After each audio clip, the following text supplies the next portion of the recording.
where we are, bow our heads for a word of prayer. Let us pray. Gracious, loving Father, please be with us right now as we enter your word. Help each person listening here to pay specific attention to understand the words of this prophecy that we go through. Help each to be blessed and to see the importance of the calling God has given to each here as the end draws near. These mercies we ask of you, and thank you for hearing us and granting us your Holy Spirit right now. Amen.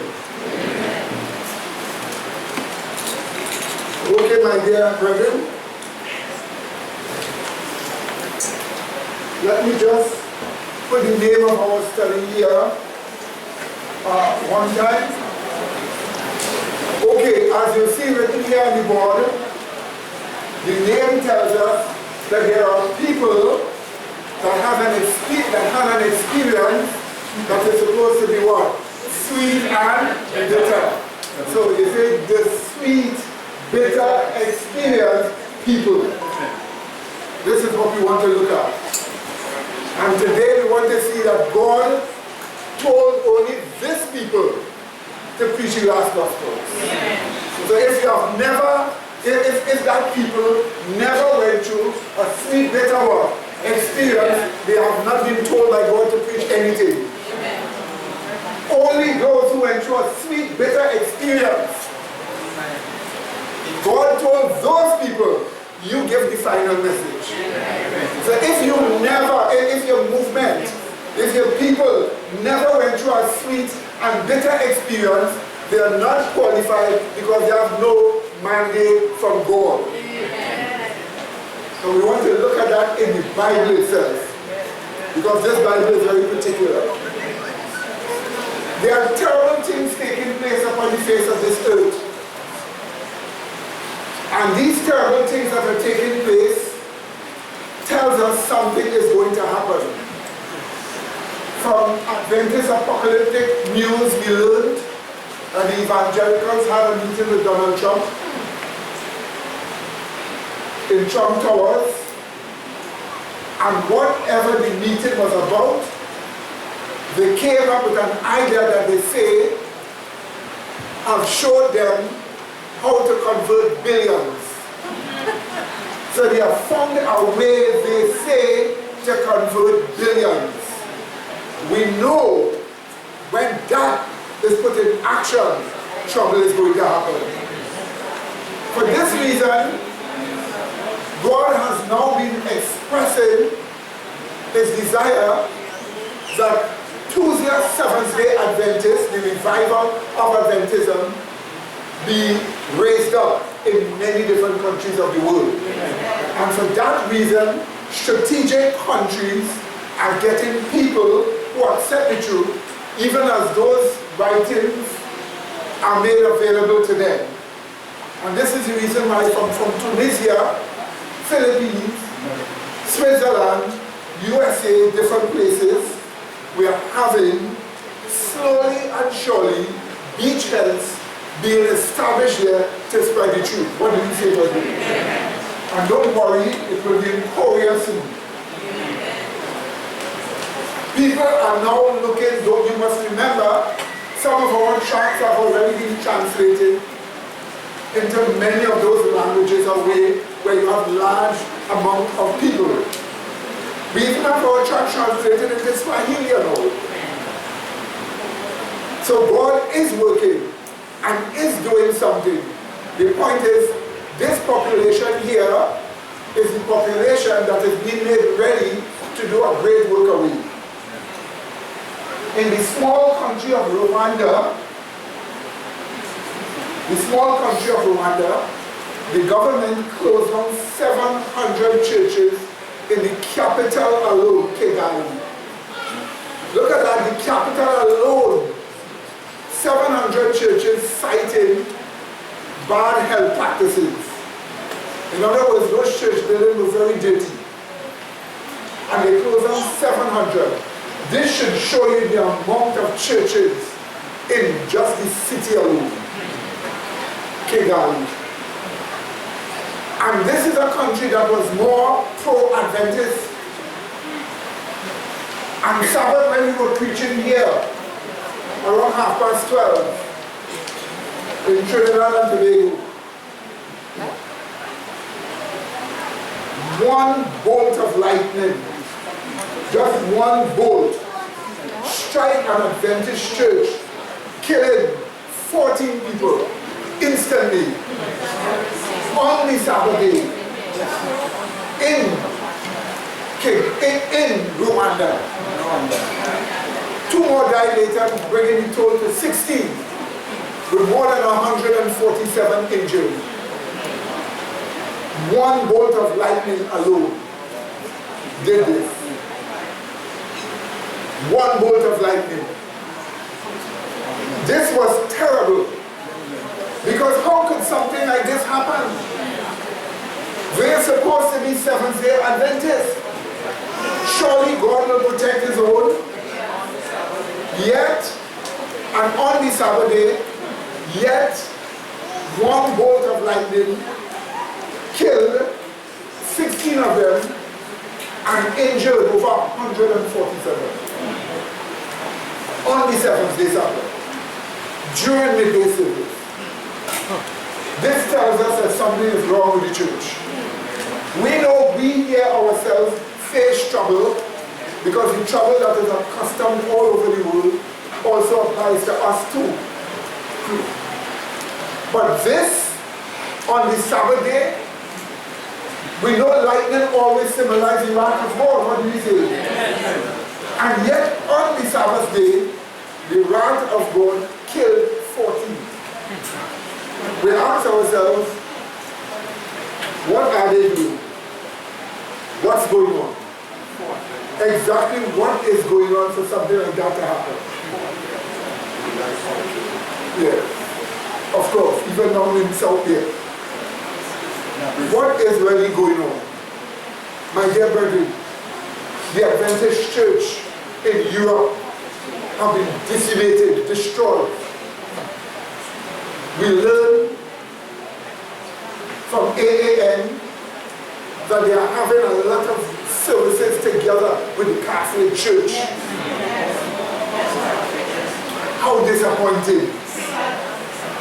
This clearly tells us that we are the ones to fulfill what God wants us to do. In the United States of America, they themselves have already compromised with the powers that be. So what must we do? We ourselves must find ourselves preaching the truth. And we must be ready to give that final message. The message we have is an alive message. If you really believe and follow, you do not become dead in trespasses and sins. Neither do you become lukewarm. And all that you have to face, you will face it and you will overcome. We have yet places to go. But if we are to go these places, there is need for a certain level of understanding to be in our minds. And my dear brethren, I am asking you to pay attention to what we are going to be talking about as we turn to Revelation chapter 10. Revelation chapter 10. Find it in your Bible that you will be able to follow. Revelation chapter 10. I just want to share something because, about 2 weeks ago, someone from out here met me and they told me that, they told me that Pastor Kevin McMillan is now independent, right? And what happened is that he had some crusade somewhere up on the eastern side, right beside there, and the South Caribbean Conference approached him and they told him that whatever percentages of money he made with in whatever crusade it is, for them to give him the money. And they will give him back whatever, you know. He's supposed to give them all the money that he put together in the crusade. And they will give him back a percentage of it. But I was told that they were not helping him in any way, right? To the point that, you know, he looking for vehicles to get people to the crusades and stuff and things like that. And they're coming on him now because they say that he gone astray from them, you know, he doing his own thing. But yet still they want to take money from him, you know, and just give him back whatever small percentage and stuff and things like that. So that's what I was told about 2 weeks ago, because the conference is now coming down on the pastors because they decide to go on their own. Yes, amen. Of course, we know one thing for sure. Pastor Macmillan, if he's preaching real truth, he must stand with the principles that we stand for. Amen. We know one thing about that for sure. Okay? Alright. One more thing, my dear brother. In Revelation chapter 10, there were certain statements made by God to instruct us what was going to happen in the future. Let us read Revelation chapter 10. We will read verse 5 and verse 6, and then verse 8 to 11. Is it found?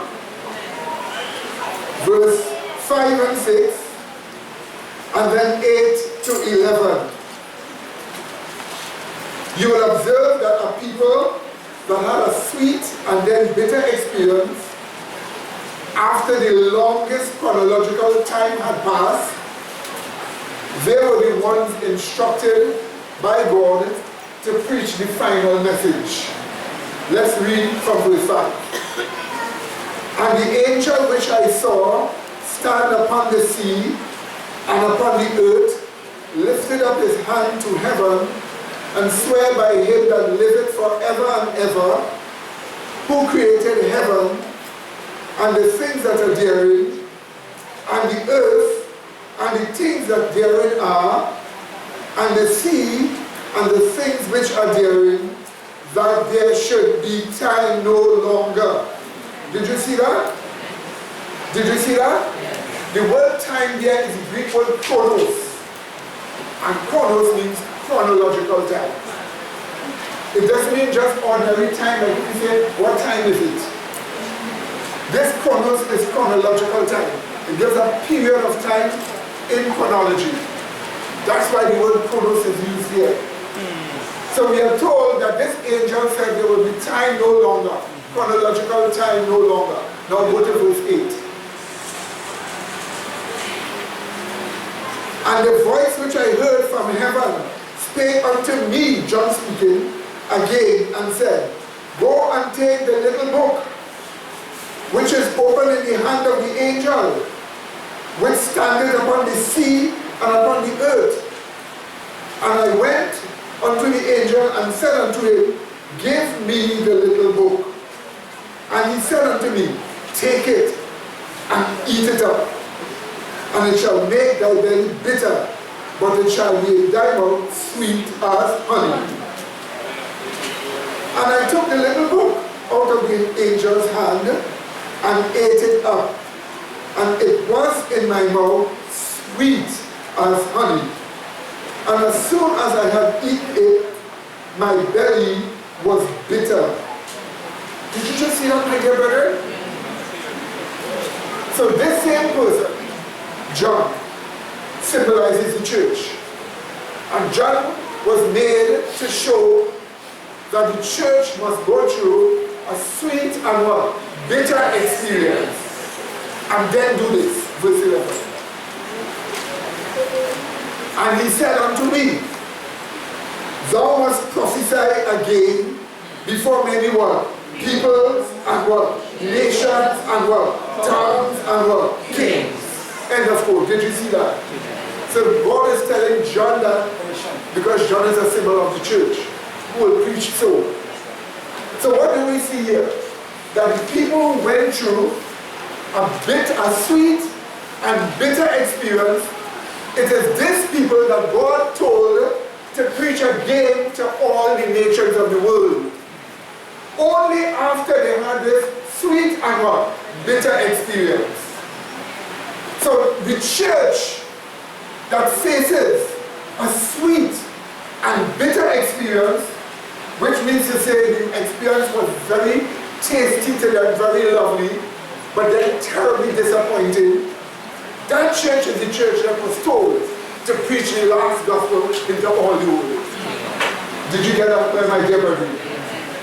So the point about it is, not the evangelicals, not the Watchtower, not the Catholic, or the Lutheran or any of them, but a church that will exist after the longest chronological time. Listen to me carefully. Time must be what? No longer. So that chronological time must what? Pass. They must have a sweet, bitter experience. God tells that people, you are the one to preach the final message. Do you get that, my dear brother? So this is why this chart shows us time no longer, yet time continues. Did you see that? John was told time no longer, yet what happened? Time continued. Why? Because preaching to the world was yet to be done. Notice how he says time no longer, he's still telling you go and preach. Did you see that? This would show you so that the time, so the time is the Greek word chronos, which is what? Chronological time, not ordinary time. That's the reason why God could tell us go and preach again, because it's still our time. But some chronological time had come to its end. Is that understood, my dear brethren? Next chart. Yeah, but that means, like John last, he particular things, but you can already just utter as to what it is that we see. Or it is that God is after leaving their soul and let's continue with the rest of the verses. We cannot tell. So what it is that we see, and this wouldn't be already a prophecy. So when the time comes, and we read the book of Revelation, and we go through and go and come and read Revelation chapter 10, which is 7-month movement. You know? Okay, but let's see the direction we take. Turn with me to Numbers chapter 14 and verse 34.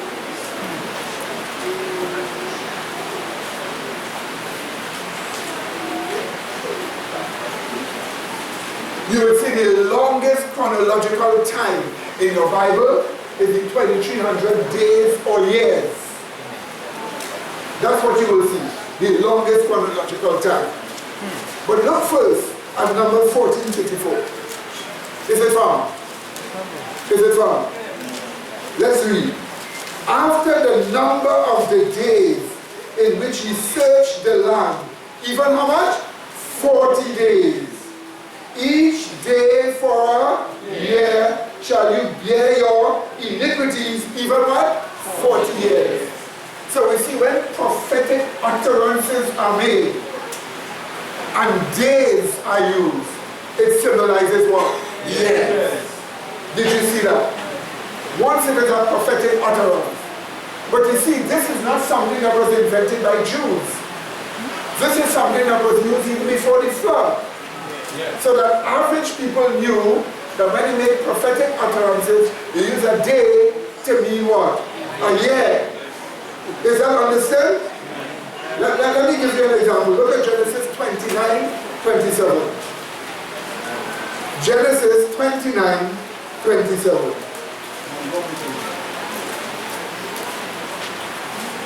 You must find it.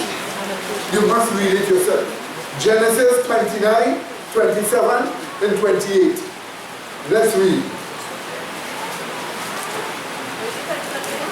Genesis 29:27 and then we read 20. Observe what it tells you here as you read. Fulfill her week. How much days in a week? That's right, 7 days. So is 7 literal days being spoken of here? Let's see. Fulfill her week, and you will give thee this also for the service which thou shalt serve me. Yet what? 7 other years. Did you see that? And then verse 20 says, and Jacob did so and fulfilled her week. So Jacob worked how much years? 7 extra years. And that was called a week. Because each day symbolizes what? A year. That's right. And this was before there was a Jew. Before there was the Israelite nation. It was a custom that was known among people to do it that way. So we know a day symbolizes what? A year in prophetic what? Utterances. Amen, brethren? Now, turn to Daniel chapter 8. It is even so in a technical way in the law of God. Yes. Where it says, honor thy father and thy mother, that thy Days days will be long. Yeah, this is what we see the right, lovely. So Daniel chapter 8, verse 14. This is the longest chronological time in the Bible. It is 2,300 years. Now find it. Daniel chapter 8 and verse 14. Quoted. And he said unto me, unto 2,300 days, then shall the what? Sanctuary be cleansed. So a prophetic utterance is being made. Until 2,300 days. So in prophecy, it will be how much? 2,300 how much? Yes. How do we know that? Here is how Daniel identified those 2,300 days. Oh yes, let's see how we identify it. Let's go to verse 17. Verse 17. It says, so he, the angel, came near where I stood. And when he came, I was afraid and fell upon my face.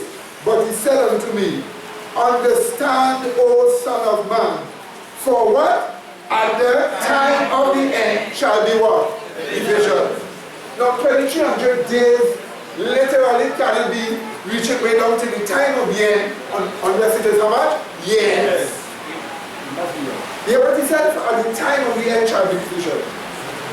So the vision of the 2,300 days means its fulfillment in a period called the what?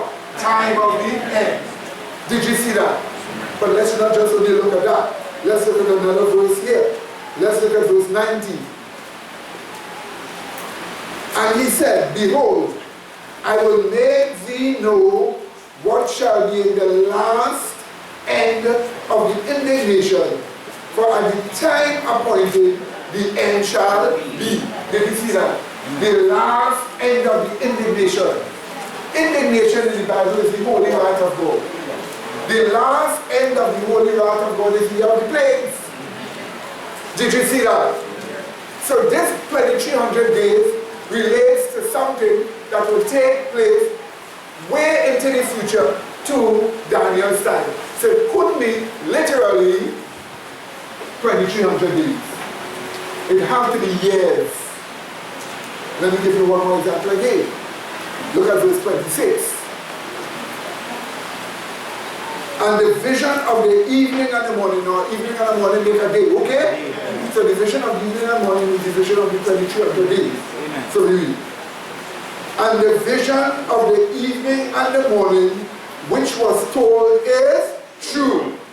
Wherefore what? Shut down up the vision, for it shall be for many days. Did you see that? Amen. So there we see clearly the 2,300 days, the longest time prophecy, the longest chronological time. And we are told, time no longer, which means the 2,300 days comes to its end. Is that understood, my dear brethren? It means it comes to its end. And once it comes to its end, then you will have a people going through a sweet and bitter experience, and God will tell that people, you go and preach your final gospel. Is that understood? Amen. So we know for sure, listen, how this is being presented in a simple way. We're taking the same prophecy that we have studied and looking at it in a different way. Observe how this is. We are told that at the end of the longest chronological time prophecy, when it comes to its end, time no longer, chronos no longer, we are told a people will go through a sweet and bitter experience. And then people will be told to go and preach the everlasting gospel. In other words, the commission to preach the gospel in the last days only comes after that chronological time passes. So who live after that chronological time passes, they got from God a decree to preach the last gospel. But they must go through a sweet and bitter experience. This sweet and bitter experience will give them their name. Amen.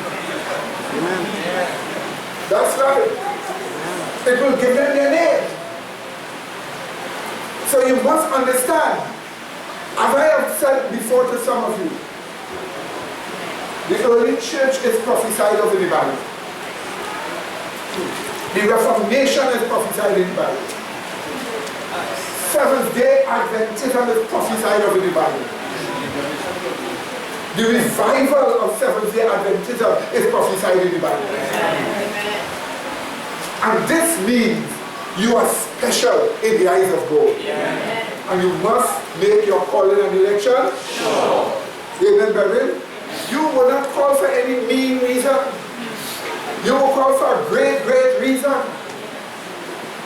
The world, the future of the world depends upon you.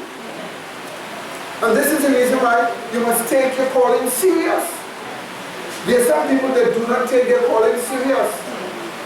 They hear the truth and it's just, okay, well, we have the truth and we just listen. But once you come here, once you put your foot on these stairs and come up here, you come here for a different reason. You come here to learn your purpose for existing. You come here to learn the real reason why God called you. You were one that was called after that chronological time passed. Therefore, that sweet and bitter experienced people are the ones given the command to preach the last gospel. What do you say? Isn't that wonderful? So that is the reason why any church comes and tells you, well, we preach the final gospel. You just carry out the prophecy and say, okay, look, the church goes through a sweet and bitter experience at the end of chronological time. They are the ones told to preach the gospel. Could you show me that chronological time you all started after? Could you all show me what is the sweet and bitter experience you went through? If you can't show, then don't tell me you're preaching the gospel. Because all that has a lot to do with what is preached. You didn't hear me? All that has to do with what is preached. And that's why we are privileged. You see, look, we presented to you right here in the Bible. You see it right here? Now watch this. Watch this again. Turn with me to Daniel, chapter 9. Verse 24 and 25. Verse 24 and 25. Have you found it? Watch what they're reading here. We read. Verse 24. 70 weeks are determined upon thy people. The word determined is not the word that should be translated with. The Hebrew word is chata, and it means what? Cut off. The Hebrew word is chata, and it means cut off. So we are being told 70 weeks are cut off for thy people. That is the Jews. So if these 70 weeks are cut off, it follows it is cut off for a longer time period. But 70 weeks are cut off for the Jewish people. Now how much is 70 weeks? A week is what? 7 days. 7 by 7 is how much? 490 days. That would be 490 days? Yes. Amen? So if God says 70 weeks are cut off for thy people, for the Jewish people, then it would mean it is cut off from the 2300 years. Amen. Or the 2300 years. If you want to know when the 2300 years starts, You have to know the time that was cut off from it when it started.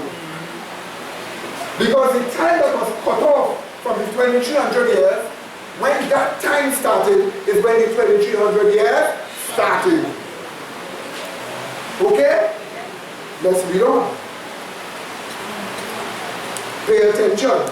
Now, we're not going in detail to everything, but enough for you to see some sense here. So we are again verse 24 of Daniel 9.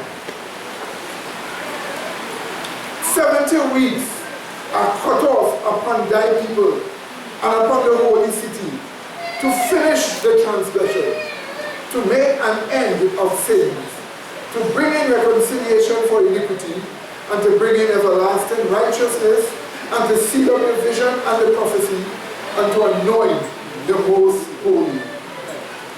Did you see that? All that was supposed to happen within 70 weeks or 490 years. It was supposed to happen to the Jews. But when will it start? Next week.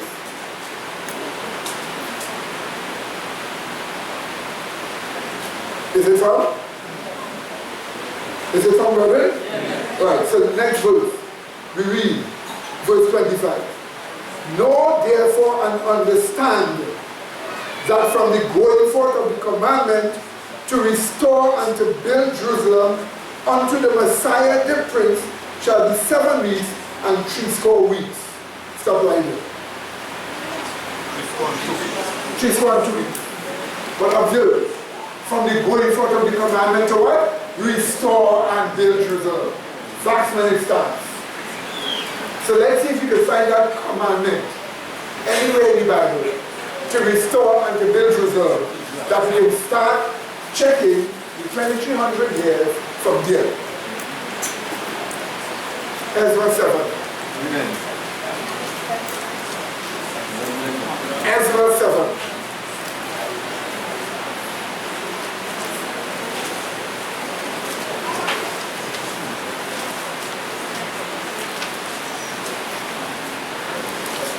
And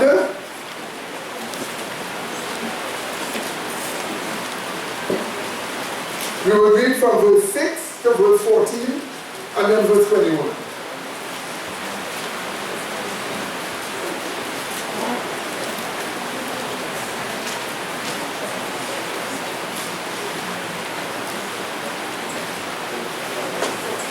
Is it from? We read. This Ezra went up from Babylon, and he was already scribe in the law of Moses, which Yahweh, God of Israel, had given. And the king granted him all his requests, according to the hand of Yahweh, his God, upon him.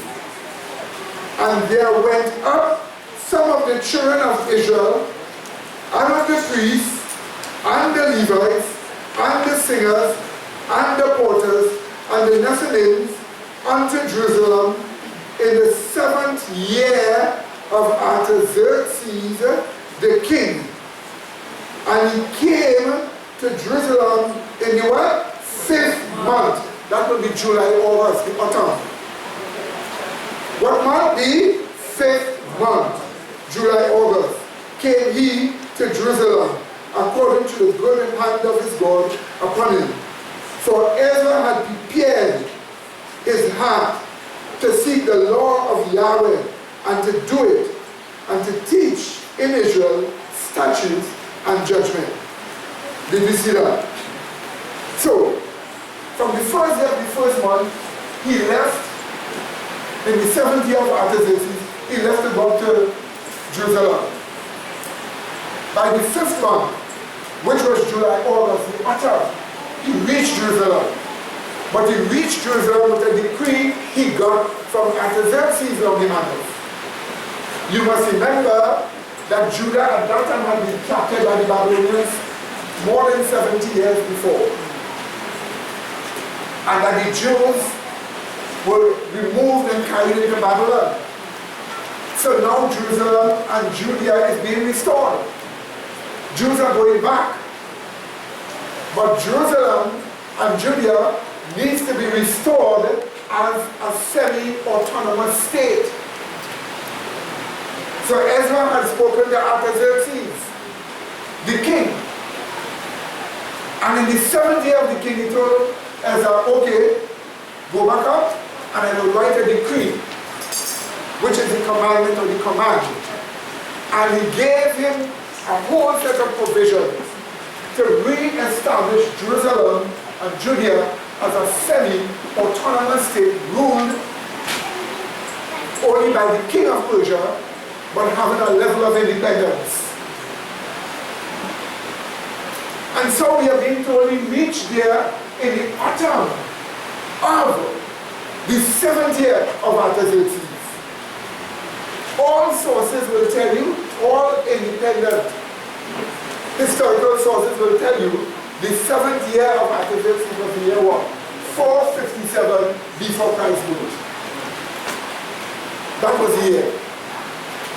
But you don't start at the first day of the month.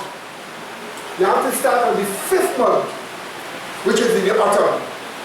So if it starts in the autumn, it must go over in the end to the what? Autumn, to get it complete here. Is that understood? But what you are seeing here is the command to restore and to build Jerusalem. Let's read a little more of these.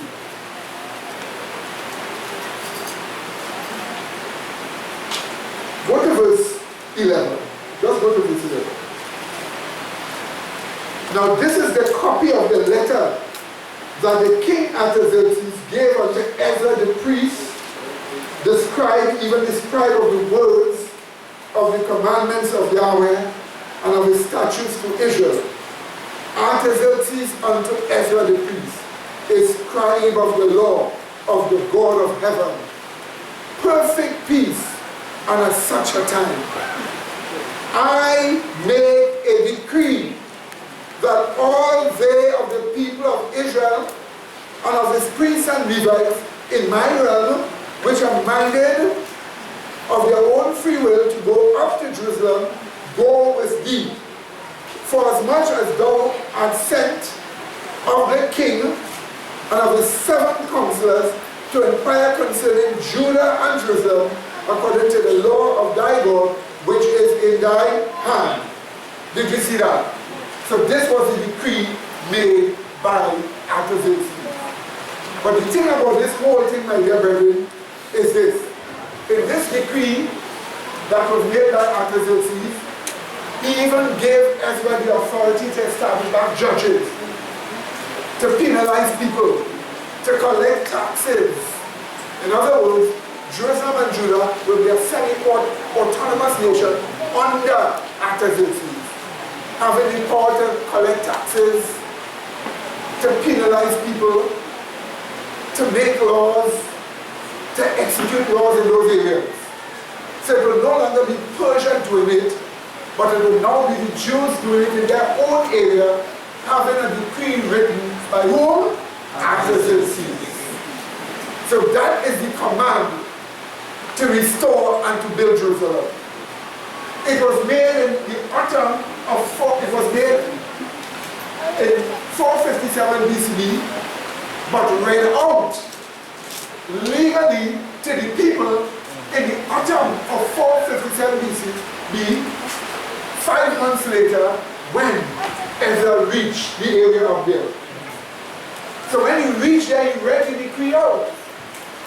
So when we are told from the going forth of the decree to build Jerusalem, to restore and to build Jerusalem, that decree will begin before 90 years, which was cut off from the 2,300 years. So if you want to know when the 2,300 years ends, what we have to do is to know when it begins. Since the 70 year and weeks of years were cut off from the 2,300 years, and that 70 weeks begins with the commandment to restore and build Jerusalem, which was given in 457 and read in the autumn of 457 in Jerusalem by Ezra. We know now, therefore, the 2,300 years began in what year? 457 BC. Not at the beginning of the year, but at the autumn. So, starting then, 457 BCB in the autumn, it will reach way down to what year? 1844 ACB. Did you see that, my dear brethren? The longest time prophecy. 490 years cut off for the Jews. And it will go way, way down to the autumn of 1844. Amen, brethren? Do you get that clear? So what do we have here? The longest chronological time, 2,300 years, starts in 457 and ends in 1844. Now if you check it, you'll see 1843. But if it's 1843, you see here, remember you're going 6 months over because it started in the autumn. And that will go to 1844. Remember that. Just go. I'm going to say, right, if you're going forth of the commandment to restore to build Jerusalem, right, you know it begins with the king giving them to the degree. But the reason why utter mistake is when the law went into effect when it was read out to the people. So it's like it was given by the king, but it went into effect when the people... It was given by the king. Yes. But you must remember, once the decree is not read out yet, it doesn't become law. It's like the president proclaiming a law. That's true. And so that's why when they reach in Jerusalem and they proclaim it, they don't do it from the time the king writes it, but from the time it is proclaimed to the people, it becomes law. Because everybody has to know the law. Exactly. So they proclaim it. Amen. So that's why the autumn of 457 will carry us 1843 going back over to the autumn 1844. Is that understood, my dear brethren? Do you get that clear? So the longest time prophecy, time no longer, chronological time, ends in 1844. Amen. Did you see that? Amen. And we hear what they're told until 300 days per year, then shall be what? Sanctuary cleansed. So the cleansing of the sanctuary begins at from 1844. Therefore, the people got that message, they are told to what? Preach again. Because by 1844 they had a what? Sweet, bitter experience. And from then onwards they're told to do what? Preach again. Amen, brethren? Did you see that? Let me tell you this. Not a word of this is made up here. You see, we have shown you all of this from the Bible. And then you're only touching minor points, not details. But what you see here is that after 1844 were to come a people that would be given the command of God to preach the everlasting gospel again. But they must go through a what? A sweet and bitter what? Experience. So anybody who looks at the spectrum of history and say, whom has God been working with? The Bible tells you, find when the longest chronological time came to an end time no longer. Find when it begins. Find when it ends. Find the people that went through a sweet and bitter what? Experience. And by that, know for sure that chronological time what? Ended and that the cleansing of the world. Sanctuary began. Cleansing began. That people who went through that sweet and bitter experience are the ones that were told to preach again. Did you see that, my dear brethren? Now you see, you say, why do I have to go through all this? It is necessary for your development. Because what you are going to face, you better learn to taste sweet and you better learn to taste what? Bitter. Even as the disciples did. Amen? It will determine the name you have. Amen? It is only people who love the Lord will sacrifice when they're facing a what? Bitter experience. But they know that the truth itself is sweet. Exactly. Amen. Like honey and honeycomb, the Bible tell you, right? Amen, baby. That's why this is important for you. This is important for you to learn. Look, it's right there in your Bible. It has been there for years now. And many people didn't see it. Because all Hebrews 11, I was talking about the sweet extraction continuously. And even Isaiah, Jeremiah, and the prophets went through all of that one thing that when they come to the Catholic Church, the same thing it was all that. Somebody asked me,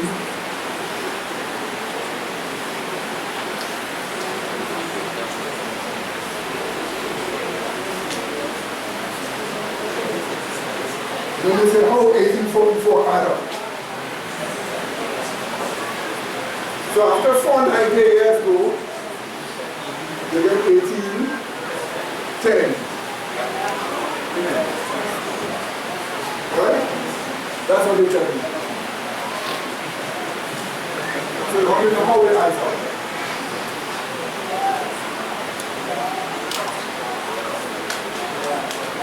What date are you starting with? If you start at 4157, okay?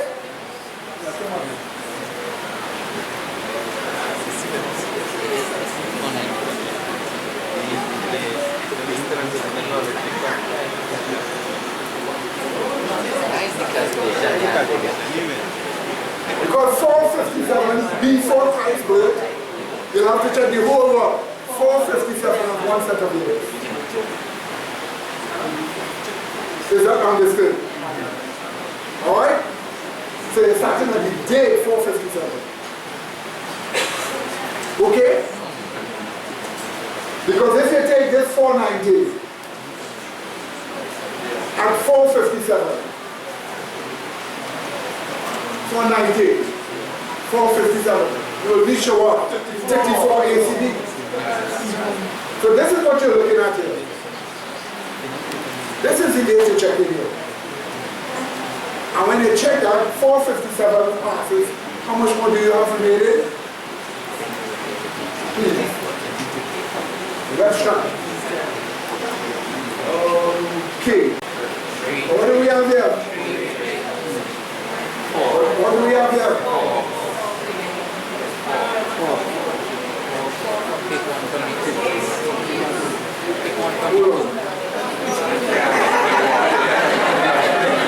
What do you have? 1.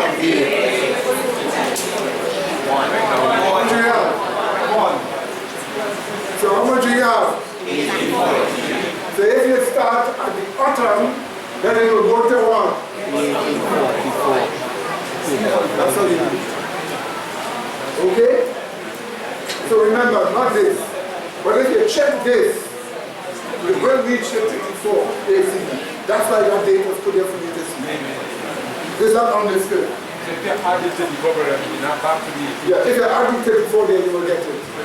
That's all. Yeah. But for simplicity, right? You get it there, right? See, I take my time and check it out if I was in kindergarten. Right, so here's the one now. Let's go on now. Let's go on. Next chapter.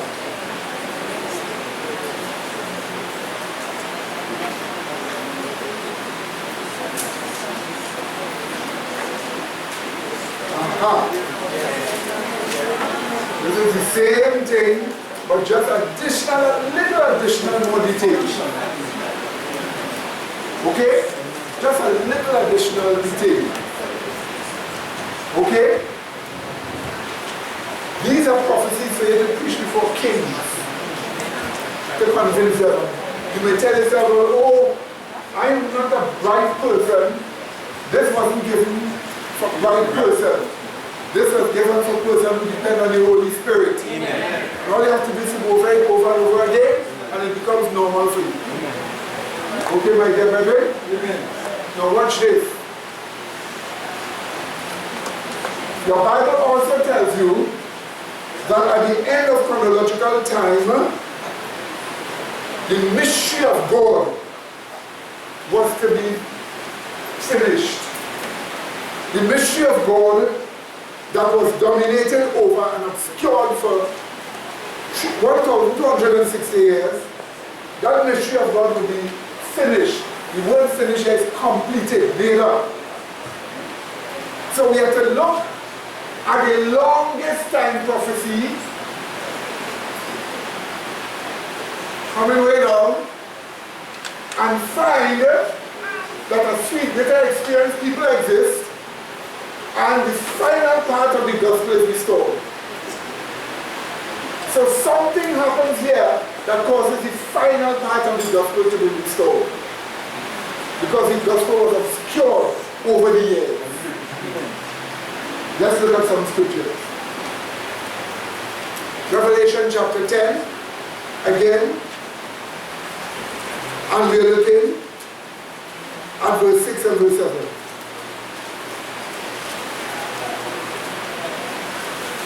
7. Again, verse 6 and verse 7.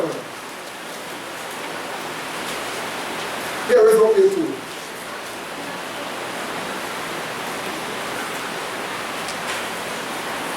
We read, and swear by him that liveth forever and ever, who created heaven, and the things that therein are, and the earth, and the things that therein are, and the sea, and the things which are therein, that there should be what? Time no longer. But in the days of the voice of the what?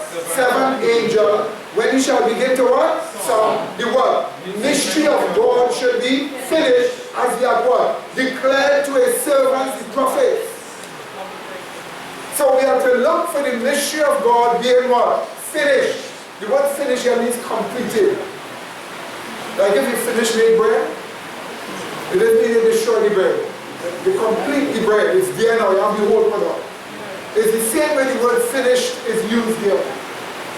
So, at the end of the longest time period, we are being told that the people who have a sweet and bitter experience will rediscover the final part of the gospel. That's how come God to tell them to preach. He can't tell you to preach if you don't know. Now let's just look and see Ephesians 6:19. What is this mystery? Ephesians 6:19.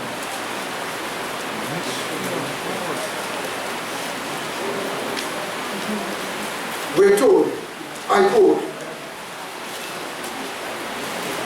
and for me that utterance may be given unto me, that I may open my mouth boldly to make known the what? Mystery of the gospel. Did you see that? To make known the what? Mystery of the gospel. So we are told the mystery of God should be finished or completed, made up. It means that there was a taking down of the gospel for years. Let's look at that gospel being taken down. We turn to Daniel chapter 7.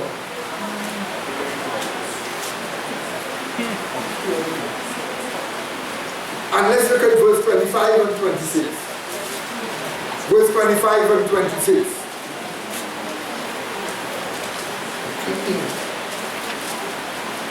We are told, and he shall speak great words against the Most High,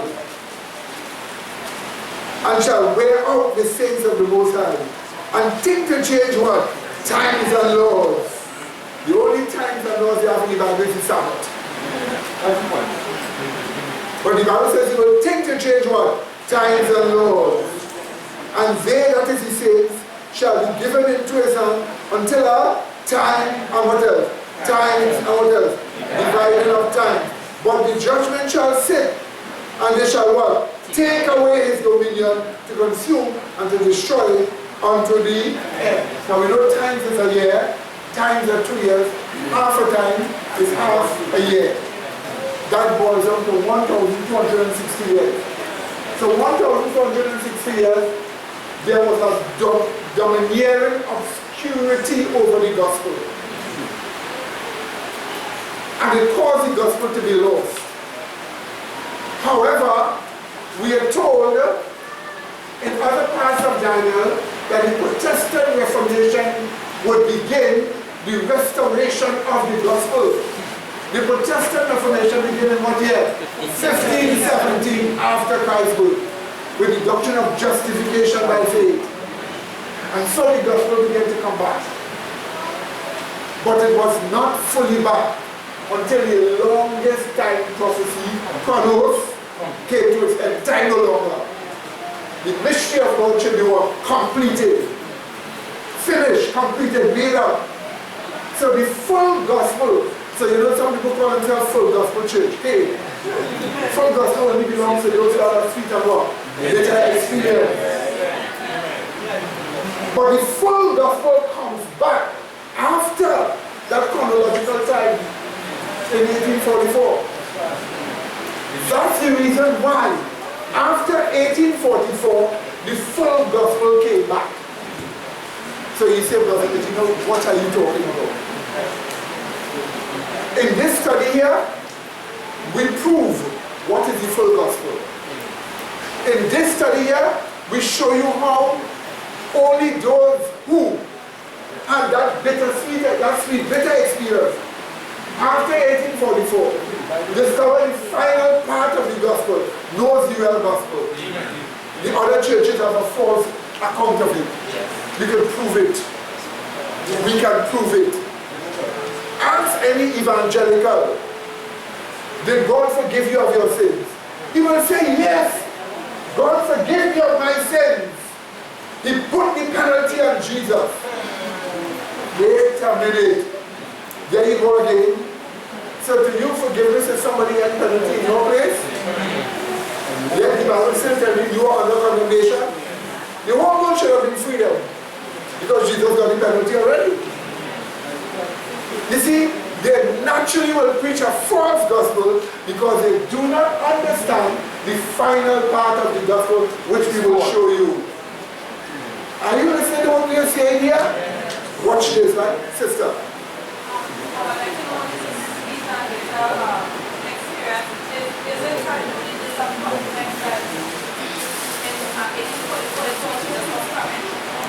It is the great disappointment based upon what was in the hand of the angel of the book. When the seven thunders uttered, what was in the book. And John wrote to write it down, and God told him, don't write it down. Not to write it. The only thing forbidden for us to know is the day and hour of Christ is coming.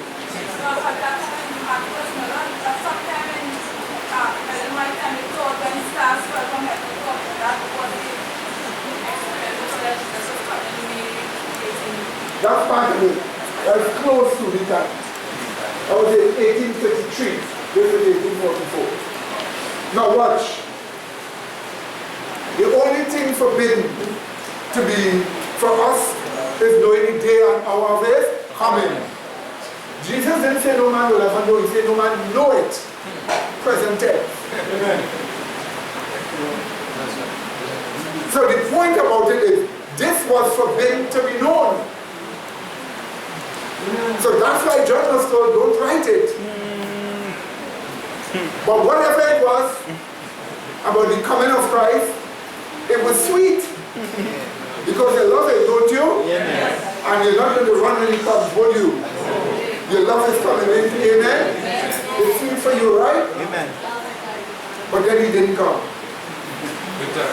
Bitter experience.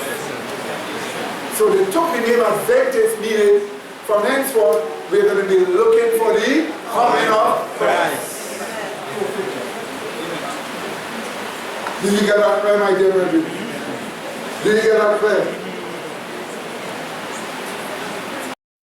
Let's just Daniel 8, 11 and 12. Again, showing the gospel being trampled.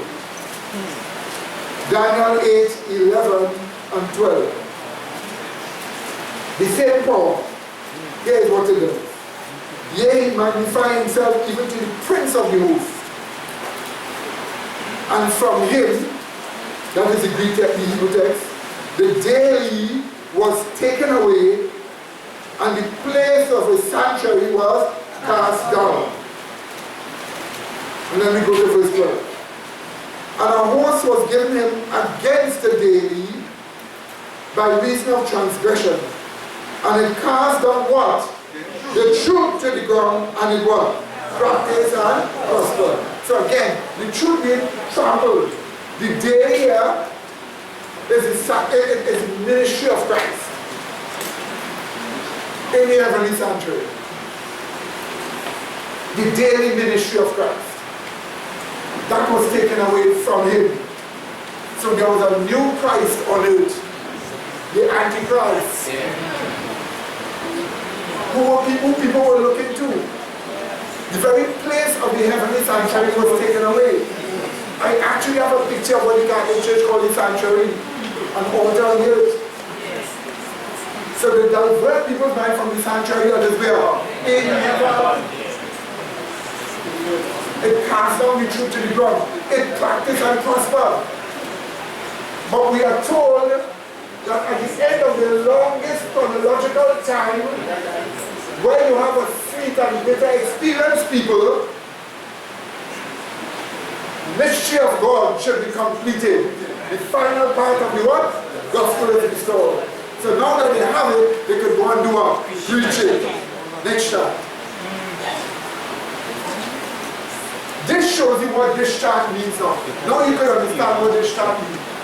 1844 ACB, after Christ's birth, a sweet and bitter experience people were formed.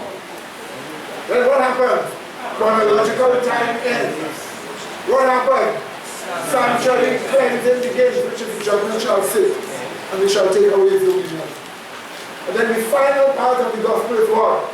Recover. And then the final gospel preaching was what? Begin. Look at all of that. Did you see how simple it is? That's exactly what we are told happened. That is what we are told happened. But there's a connection to this. A connection to this. Turn back to Revelation chapter 10.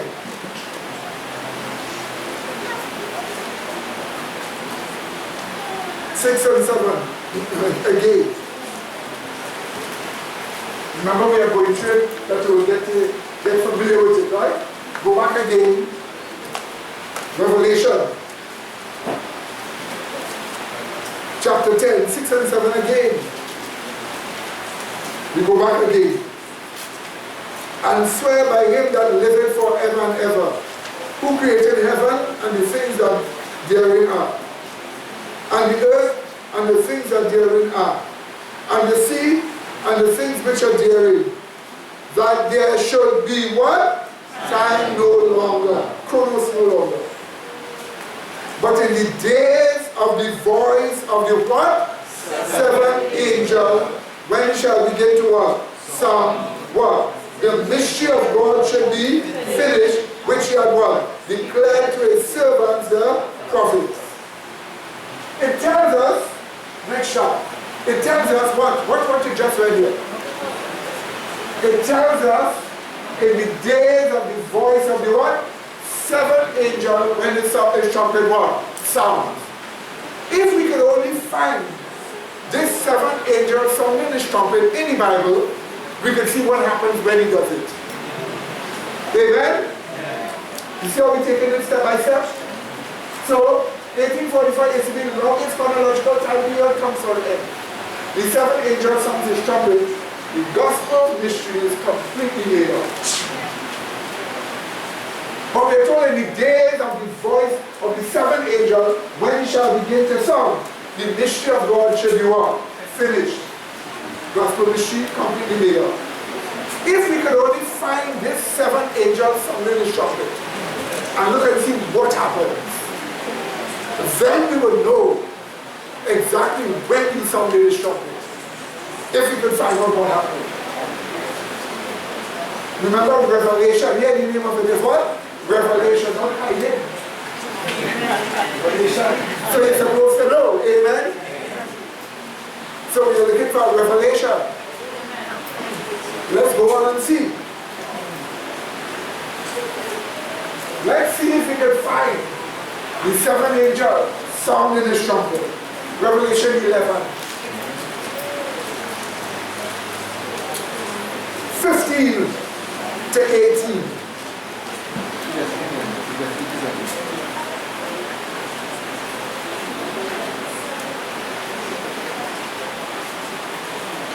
Is it wrong?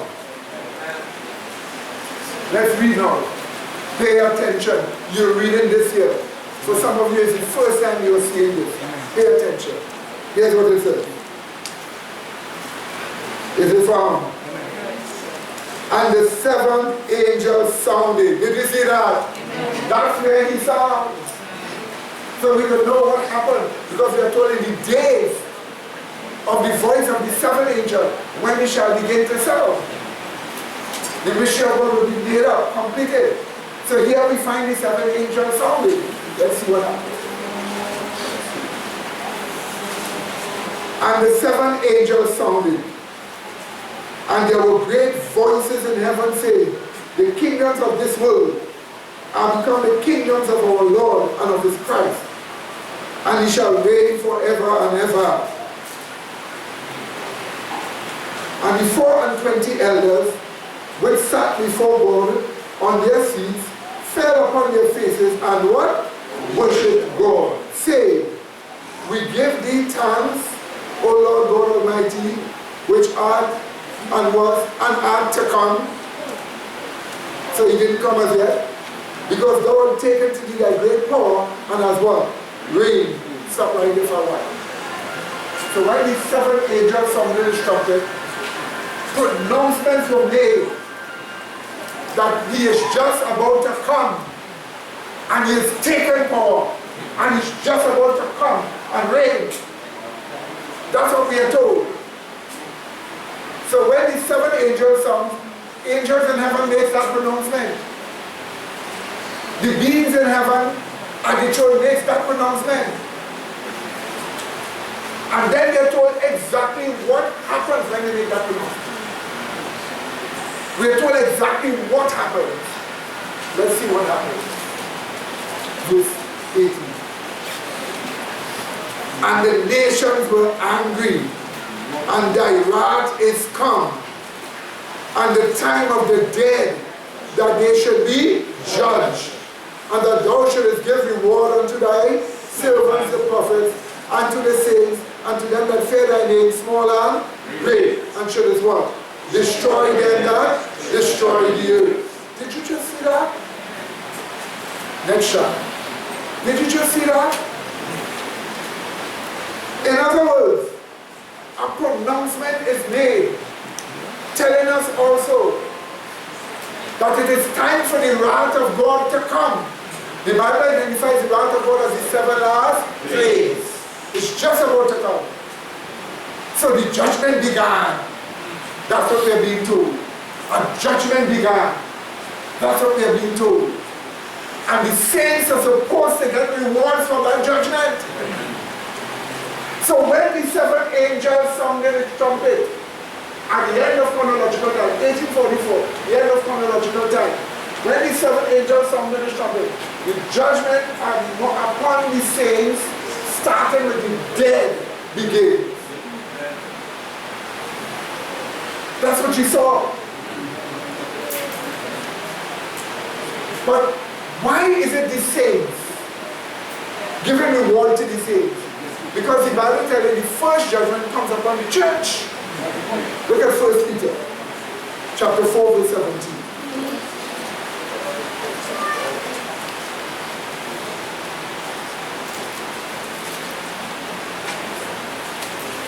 First Peter 4:17.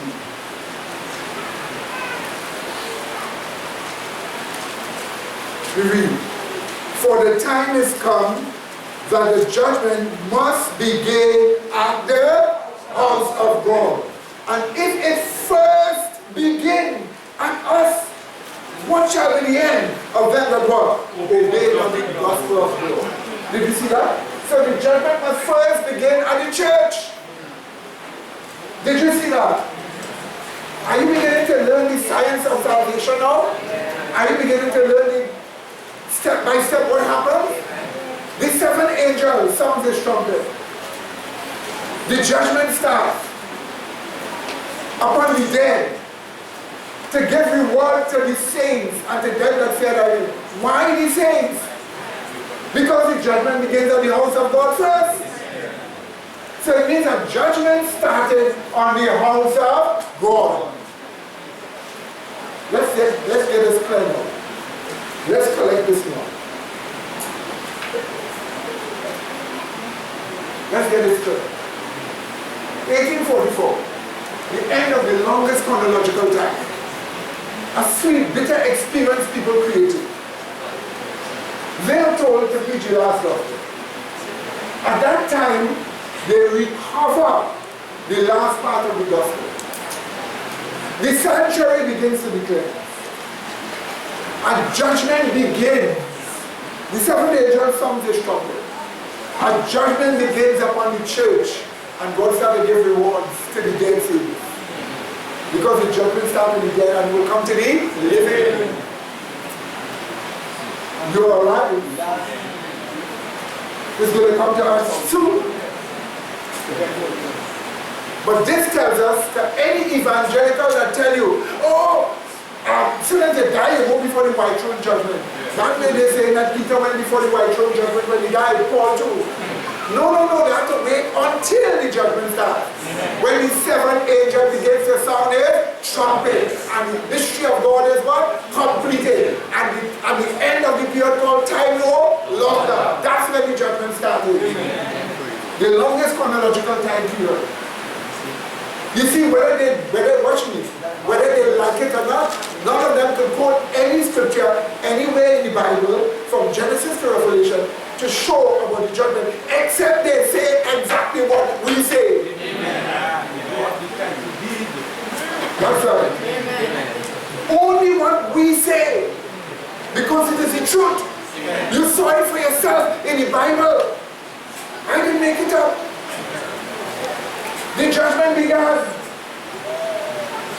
And then the Bible tells us, and then God will destroy them that destroy the earth. What does that mean? After the judgment, the plagues fall. After the judgment, the end. So right now you are facing the final judgment going on in heaven. And if you die, your name will go up before you. Before the judgment, what do you see? Amen? You see how wonderful this is? But it doesn't only end here.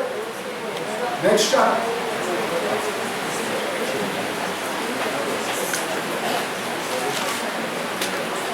The same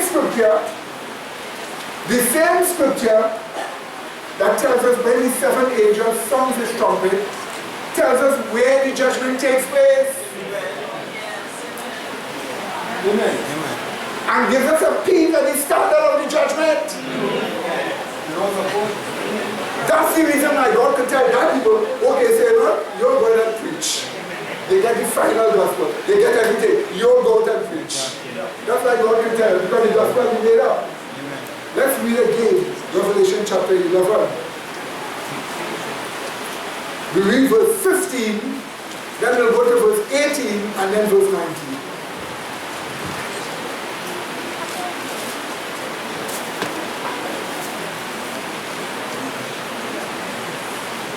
It is on. Verse 15. And the seventh angel sounded, and there were great voices in heaven saying, the kingdoms of this world are become the kingdoms of our Lord and of his Christ, and he shall reign what? Forever and ever. Now verse 18. And the nations were angry, and thy wrath is come, and the time of the dead that they should be what? Judged. So there's a time for the dead to be judged. Yeah. So don't want to tell me that as soon as Peter died, he was judged. As soon as Paul got his head cut off, he was judged. There's a time for it. And the time is when the seventh angel what? Sounds. At the end of time no longer. At the end of chronological time. The time of the dead that they shall be judged on. Which dead is being judged and goes on? And that thou shouldest give reward unto thy servants the prophets, and to the saints, and to them that was fear thy name, small and great. And then he will do what? Destroy those that destroy you. So it seems as though the only saints that are being judged here. Yes. Because judgment must begin on the house of God first. You saw that. You see, when that becomes part of your thinking, when it becomes part of your thinking, you can never find yourself in false religion. For example, You see, yes. verse 15 shows that he took power at the seventh trumpet, which is 1844. But he watched the water and then 1914 Christ took a kingdom power. So verse 15 is against watchtower. Exactly. When judgment started. So here is what now. You will see that this judgment began in the second apartment of the heavenly world, sanctuary. You will know it is second because you will see it's a second apartment your Bible identifies. And that is what is open. So God telling the judgment starts. Look what is open, chapter 8, chapter 9, verse 19. Sorry. And the temple of God was what? Open in heaven. And there was seen what? There was seen in the temple the what? The ark of his testament. And now you have the destruction of the earth with the plagues. The wrath of God. What does it say? And there were what? Lightnings and what? Voices and what? Thunderings, what? And an earthquake and what? Did you see that? You see, lightnings is among one of the judgment. And God fell on the Adventist church during midday service on a Sabbath day in one boat, killing 16 and wounding 147 and more. And you see what lightning belongs to? Lightning belongs to the category of the wrath of God. Something is wrong. But do not be boastful and do not be proud. It will fall on you if you are not in the truth. So be humble. God's people need humility more than anything else. Because humility is a psychological state where you put yourself in your rightful place.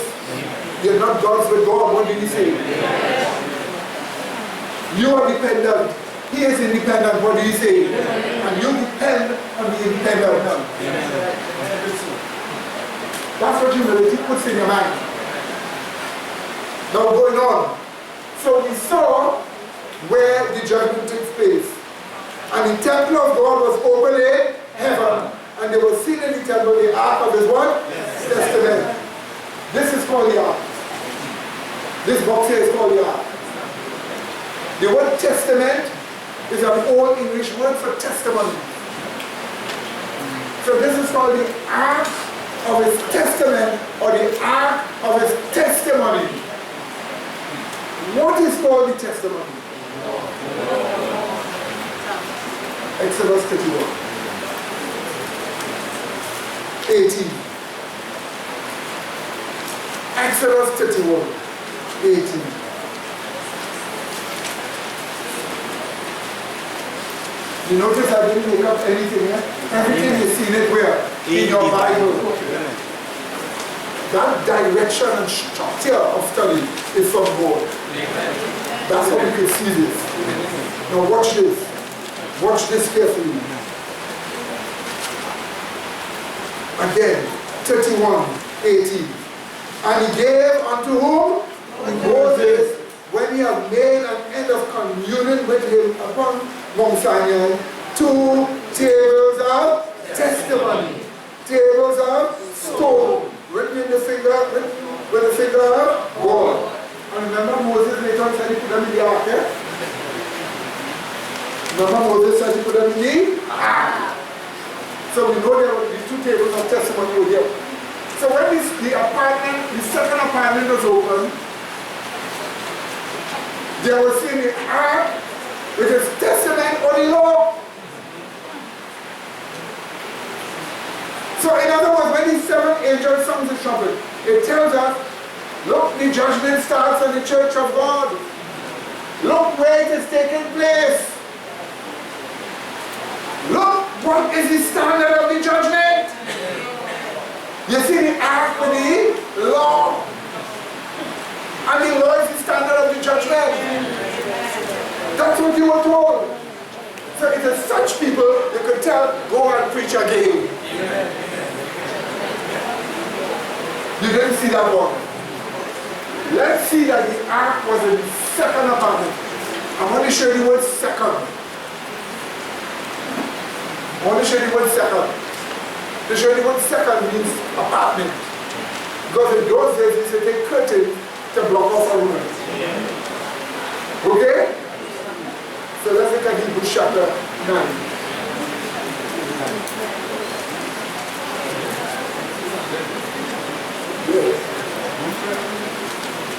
Hebrews chapter 9.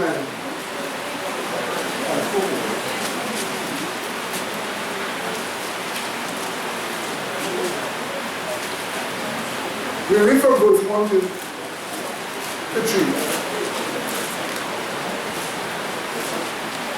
One to 4, sorry. 9, 1 to 4. Have you found it? Yeah. Well, you see, you've been encouraged to look at your Bible, eh? Not listen to anybody's theories. Let's read. Then verily the first covenant and also ordinances of what? Divine service and a worldly what? Sanctuary.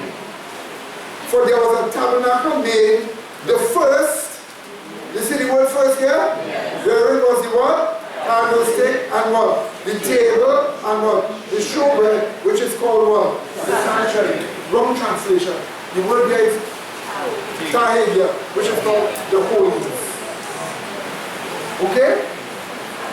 So he said it had two tabernacles, or two rooms. The first had the showbread, the table, the 7-branch menorah or candlestick. So that is called the holy, translated sanctuary. Let's move on.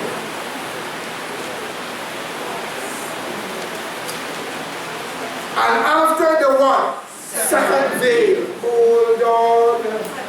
After the what? Second veil. Say not a first veil. That will block the first room. So from the time they say what? Second veil, what is being blocked? A second apartment. That's right. That's right. And the word apartment means a separate cubicle for dwelling. A separate cubicle.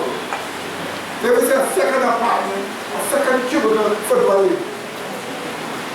So when you have the second veil will block a cubicle, a square space. That's what it will block. So when you say second veil, you're already saying second apartment. Did you see that? So when you say second veil, notice this, we didn't make it up, you know. Why do you think those things were written there? It was written there for you and I, for us to learn, for us to know. You say it's so hard for you. Hey, I do this by heart. How could I do this by heart? By studying? I can give you this by heart. You see, you need to get familiar before you need to study over and over. Amen. You have plenty of things your mind thinking about, let it think scriptural things. Amen. Let it think that. That you should let it think. Because your mind is on things over and over. Nobody has an empty mind. Except when you're those liberals.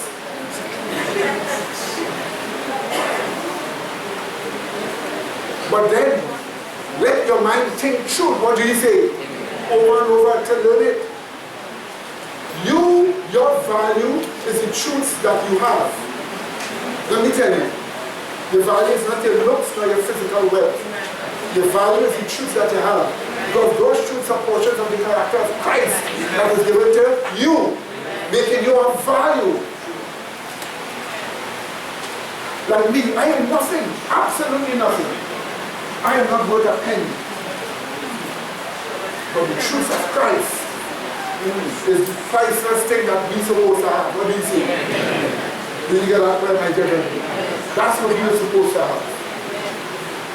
That's the reason why it must be your innovation to learn and learn and learn. Don't waste your time thinking foolishly. While you have a little time yet, think the right thing. Amen? While you have a little time yet, think the right thing. And be someone of value. Because you still have time to take what you say. And don't damage your mind to hinder your study. And if you figure it hard for you, God never says do things that are easy. You do all, what do you say? Watch. I need to fold this handkerchief once more. Watch. Easy done. But to make it was harder. What do you say? So whether it's easy or it was hard, it must all be done. So start with what is easy. What do you say? Amen? Start with what is easy. And go what? Piece by piece by piece. And by that time when you reach there, that won't be hard. It will be easy. Because you've trained your mind. Some people say, well, I'm too old. Do you know what happens when a person's mind, you pass years and become 60 years old? You know about older people? What an old person had dwelt upon when they were young over and over becomes fixated in your mind as they get older. All you have to do is to transfer the fixation. That's all. If you was fixated about this, be fixated about that. That's all. That's all. You see, when you're young, too much temptations all around, putting your mind here, mind there. Sometimes the man has to study this woman over there, that one over there, she right over there, the other one right over there. Confusion and Muslim. That's Muslim.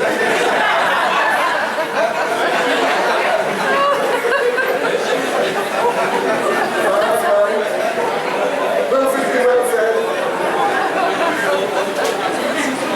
Or sometimes the man have to understand dollars and cents. Money and much more. When the person is 16 years old, they're not taking money for a house even. Young people always think they will remain young forever. It's like they're in a stupor, blackness. And they always think I will always be young and touchy forever. So they don't think about a house. So when they get money at 16, it's not to save for a house, it's for shoes. And it's for clothes. Because to them, look nice in the clothes and you're nice. That is how it is to them.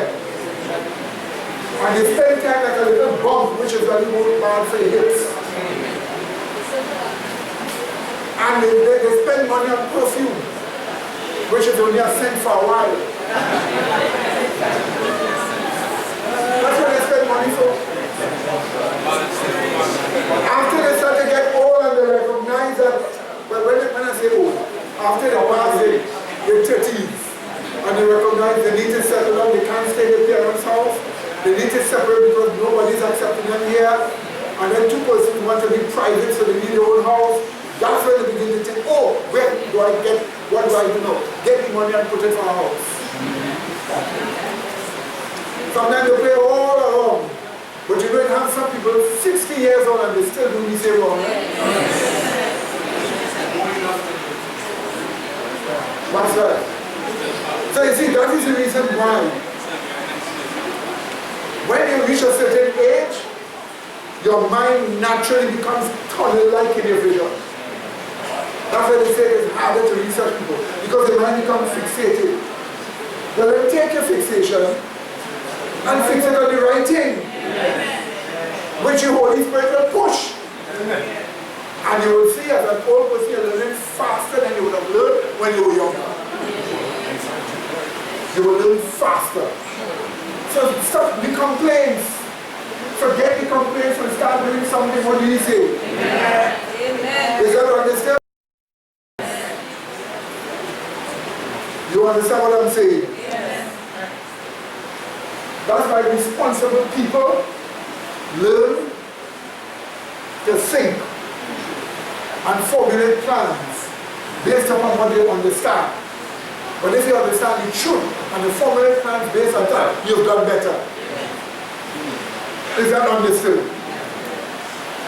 Is that understood? That's why I often tell brethren who come to me, especially when you're much younger, start a savings. Start a savings. You're 13 years old, your parents giving you $5 to go to school. Put $1 aside. Apart from giving God 10% thing, put $1 aside for yourself. Don't figure you will always get forever from them. And start a savings. As young as you start a savings, when you have children, teach them to value building a house, acquiring land. So by the time you boy or the girl is 13 or 14, they want to get a house and land. Responsible, because many people want to get married, but they don't want to create a private environment to facilitate the marriage. That's why let them start saving, and don't just say the men. Men and women must start the savings. What do you say? If you want it equal, save equally. What do you say? Amen? Right. Just remember this. So let's continue what we are looking at again in chapter 9. Notice second veil. You see the word second here? Yes. So second will mean second what? Apartment. We read.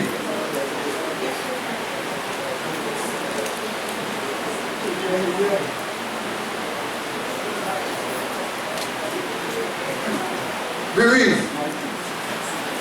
It says here, verse 3, and after the what? The second veil, the tabernacle which is called the what? Holiest of all, or Holies Holies, which had the golden censer, and what else? The ark of the covenant, overlaid round about with gold, wherein was the golden pot that had what? Manna, and what? Aaron's rod that body. And what else? The tables of the covenant. Tables of the covenant. Look at it here. So what are we being told here? We are being told the second apartment of the heavenly sanctuary is what was seen. How do we know it was seen? Because in it was seen the Ark of His Testament. So it was the second apartment after the second veil. Amen? Amen? So imagine when the trumpet sounded, the seven angels sounded his trumpet, at the end of the longest chronological time, a sweet and bitter experience people were created, and the gospel was rediscovered, and they were told to preach again. Guess what they saw? They saw the second apartment of the heavenly one, sanctuary one, open, and saw the what? Was our testament. Why did they see the ark of the law? Because remember, when the seventh angel sounded, the judgment began. Yes. And he will judge the house of God first. Amen. So what is the standard of the judgment? The law. Yes. So speak ye and so do. As they that shall be what? Judged by the law. That's right. That's why an evangelical is in trouble. Because he has not entered into the second apartment of the heavenly sanctuary by faith. He doesn't know that the law of God is the standard of the judgment. He doesn't know that. So he tells you it's abolished. Excuse me, if it is abolished, what is God is going to judge you by? He said by love.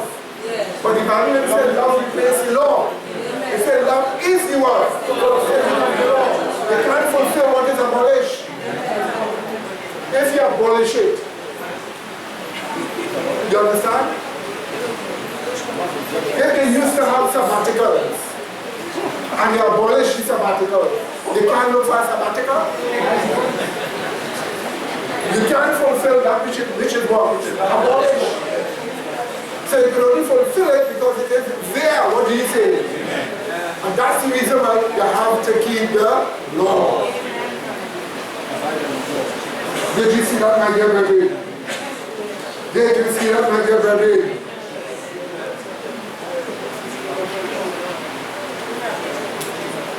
Yes, my dear brethren.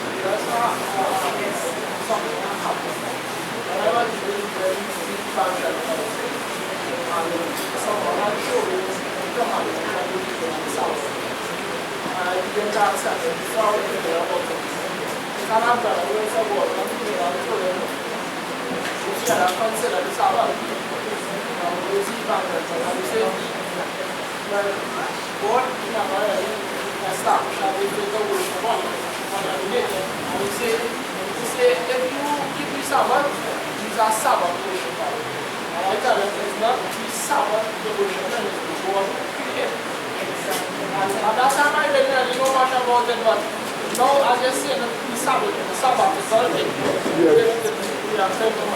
Yes, exactly. So you see the guy, that is what you call practicing theological deception, and he knows better. Because he's keeping the Sabbath, he's worshipping the Sabbath. Then Moses and all of them worship the Sabbath. Then Christ himself worship the Sabbath. You see, so why is that? So then he worship him Sunday.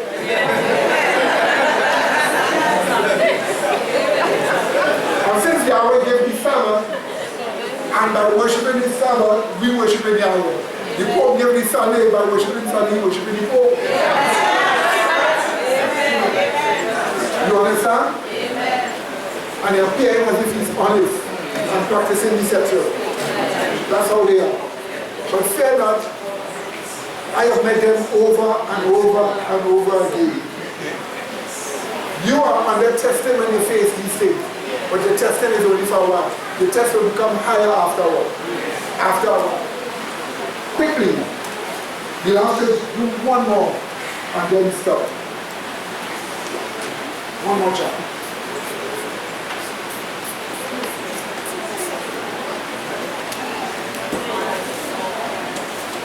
So, we are told, watch this shocking thing. Watch this shocking thing. We are told that when the angel blows his trumpet, the judgment starts. What starts? The judgment. What is the standard of judgment? The law of God. That's what they're told. So that's why you need to ask yourself, what takes place in this judgment? What takes place in this judgment? What did your Bible tell you takes place in this judgment? That's what you need to ask yourself.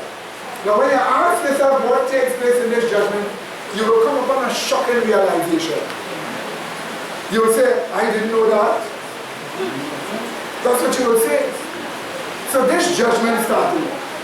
What takes place in this judgment? I didn't know that. That's what you will end up saying. You didn't know that this is what takes place in this judgment.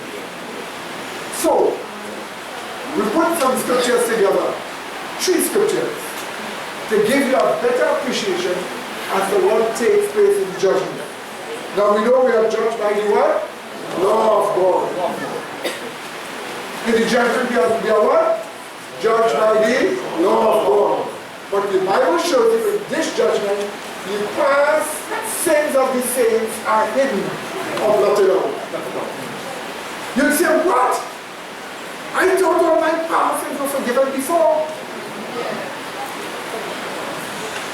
I don't know I accept Jesus Christ. All my past sins were forgiven.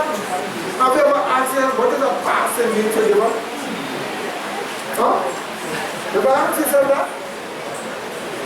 Or you ever ask yourself, since the judgment was begun at the house of God, and the law is the standard of judgment, if the past sins of the house of God is already forgiven, why do you need to judge him with a law? Judge him over what? Listen, you're not thinking. You're not thinking by implication. You're not thinking. Your Bible tells you the judgment must begin at the what? House of God. And if it begins without us first, what shall be the fate of them who what? So it begins with us. If all your past sins were forgiven when you accepted Christ, why judge it with a law? You're not supposed to be judged at all. Because everything was what? Forgiven. And it don't take a law to do it. Why take a law to do it if everything was forgiven? You see, that's what you have to understand. Once you find out that he's going to judge you by his law, it means some sins still need to be dealt with. That's the logic. I see a hand in the back. I didn't understand this clearly. Wicked days will never be entered because it was never justified. But is that true that the saints, in other words, everything will be put there because they already justified, saints past, confessed and forsaken. So in other words, they will have nothing against the name, saying that they sin because they're justified. But what about the wicked, the dead? By the state of the dead, the righteous being judged and the wicked being judged, those are that. The wicked do not come in this judgment, because judgment begins at the house of God. The wicked, their names will never enter into the Lamb's book of remembrance or the book of life, because they never were converted. Only if you are converted, the names go there. But now the next thing is to make your calling and selection what? Sure. You know, some people say election. Some people don't understand election means selection is wicked. Watch this.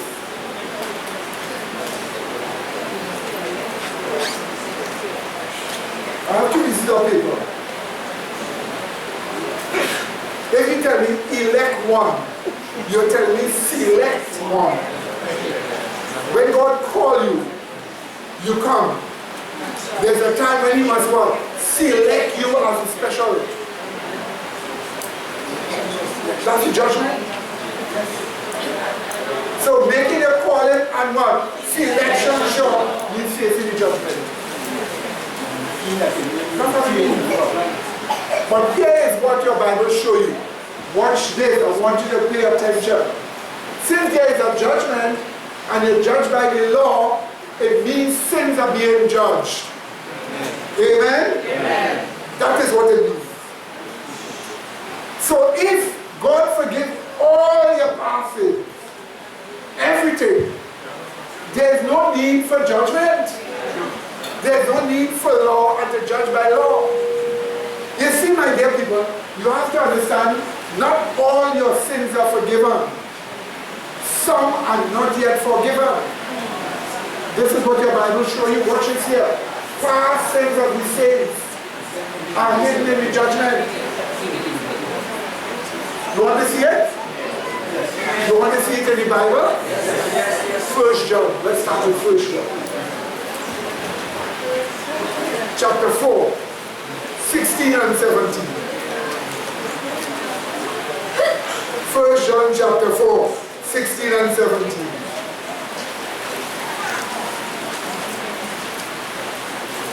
See what we're doing now? We're making sure we study the Bible, making sure we get it clear, so when you understand your position, you understand it from your Bible. Right? You got it now, watch. And we will match that with 1 Peter 4:8. With what? 1 Peter 4:8. So let's take the 2 and put it together. 2 and put it together.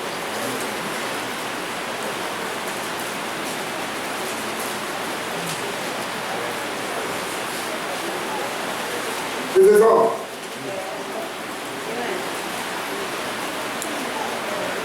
All right.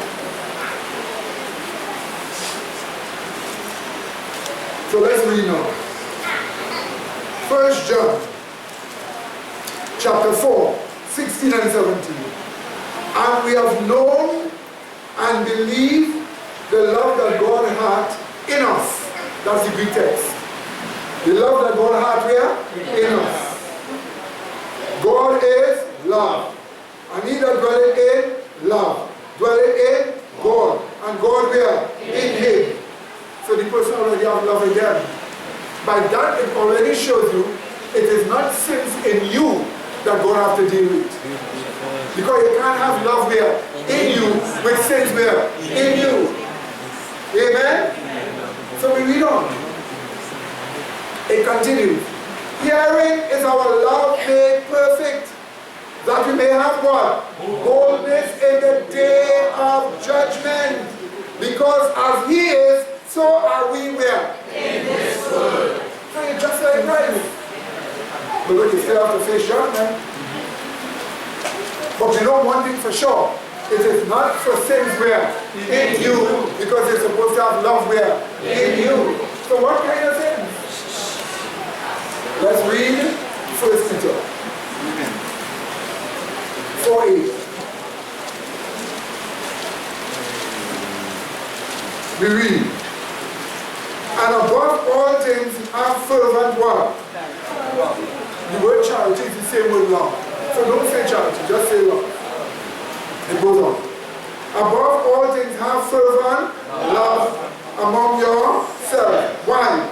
For love shall cover future tense what? The multitude of sins. Love shall what? Cover future.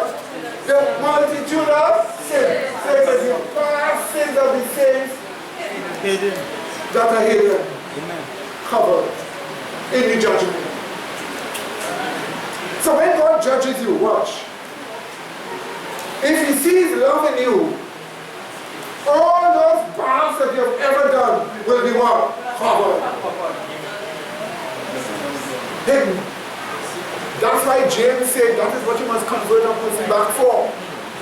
James said when you convert a person, convert them for that. The last verse of James, the book of James. The last two verses. The last two verses. Chapter 5, the last two verses. 19 and 20. James 5, 19 and 20. Watch this. Brethren, if any of you do err from the truth, and one does what? Convert him. That means he's supposed to be changed. Let him know that he which converted the sinner from the error of his way shall save a soul from death. And future tense shall what? Hide a multitude of sins. That's right. That's right. The word blotted out is hiding. Right? If you say it was hiding. Because if you have something here written, and I put into blotted, I hide words. Amen? Amen? So when you say blotted out or hiding, they say the same thing. So do you see what you have here, my dear brethren? In the law, you're judged. In the judgment, you're judged by the law of God. And in this judgment, your past sins are being hidden. You know what you have to say now? But my whole understanding of justification and forgiveness is wrong. I need to understand it different now. I need to understand what is forgiven now and what is forgiven in the judgment. Next shot. Just to show you.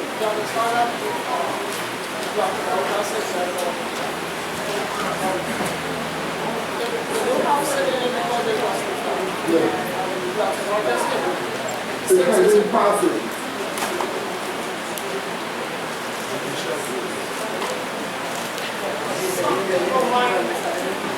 I'll show you what.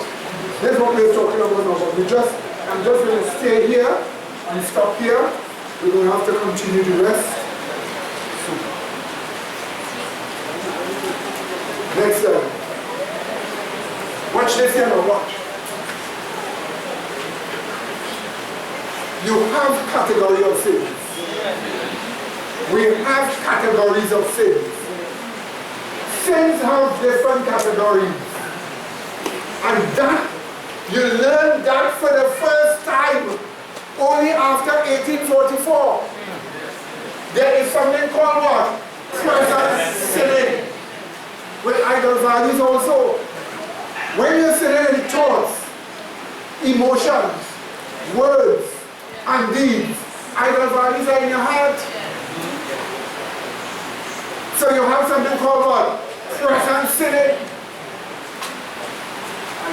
So somebody decides today they're going to break a bank and steal money from the bank. So they broke the bank and they stole money on Tuesday. Escape with the money. The sin of breaking the bank. The sin of breaking the bank didn't take place the Wednesday after, or the Thursday, or the Friday. It took place one day. The Tuesday they did it. So the minute they finish it, that now becomes a what? It's like somebody slap a person yesterday. You're not slapping them every minute. That slap is what you call that what? A past sin. Is that understood, my dear brother? So there are different categories, sinning now and what? Past sins. And then there's something called historical past sins. These are the sins of the converted. When you're converted, you used to smoke cigarette, you no longer smoke cigarette. So that sin, you no longer do it again. It's not just what? Past, it is overcome. What do you say? Yes. It says history. Amen. So the kind of past is that one is what? You're not saying it good enough. The kind of that past is what? Historical past. That's the multitude of things. That is going to be removed. As an evangelical, watch, past. How do you forgive a past sin? How does God forgive that? How? He can't stop it from being done because it's not being done. It's not what? Past. Amen? So if God said, I forgive you for this. Every minute the boy constantly created past sins. You understand? It doesn't make sense just forgiving you what? Past sins. That's why when you ask an evangelical, did God forgive you for your sins? Everything I ever did, He forgive me for. Excuse me? This makes sense. You made God stupid and is dealing with sin. Why not say, the present sin, He stop it? Does that not make sense? Yes. The things I used to do, I will what? Because there is a what? A great change since I was born. Did you see that? Did you not know that? So the point about it is, why not stop you from doing the sinning? Isn't that what the Bible tells you about justification? Yes. Huh? Yes. He will take away your sins in you. Then the Bible says, cleanse first that which is what? Within the cup and the platter. It's not past sins that are there. It's what? Present sinning with what? Idol values. So now you begin to understand the plan of salvation more accurately. What do you say? Because you understand that judgment and what is going on. So that's why it is only those who understand the judgment and what is going on, God could tell them, go and what? Preach again to all nations. Amen. The sweet and bitter experience people. Amen? That's why you rejoice in your qualification. Because your history, linearly, is the sweet and bitter people.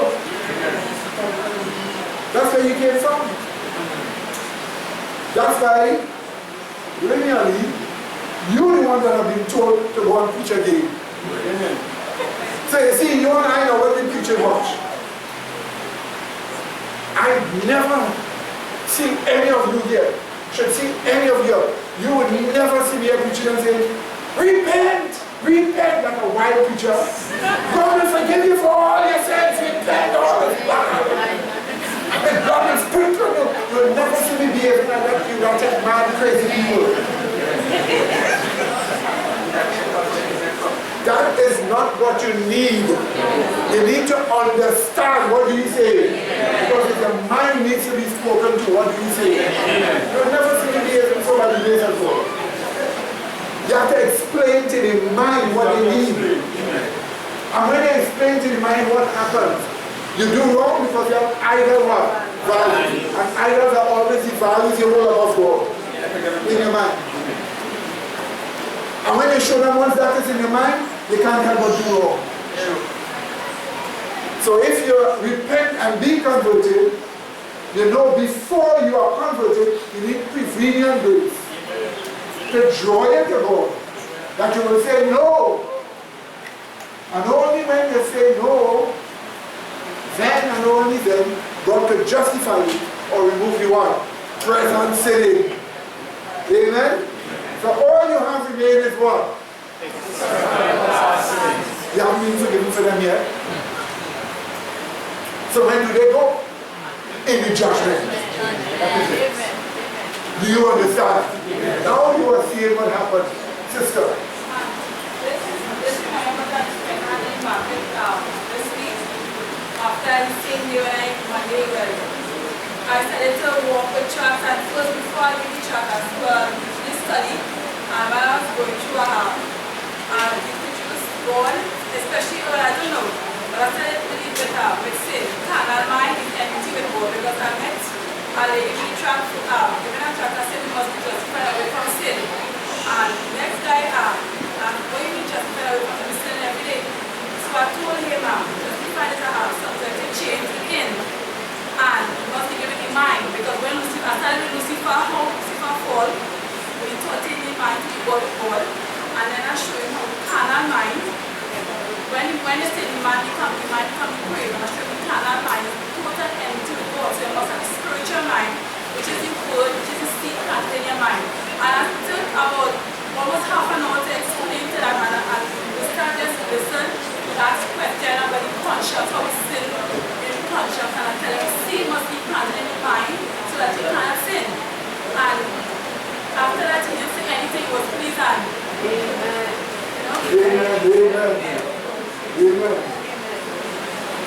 Are you preaching faith? Amen. Very good. Right, so my dear brother, we're going to have to stop here. Our time is past. But let me just say this here to you. Watch this now. Quickly, let me say this now. Watch your next shot. Watch your next shot.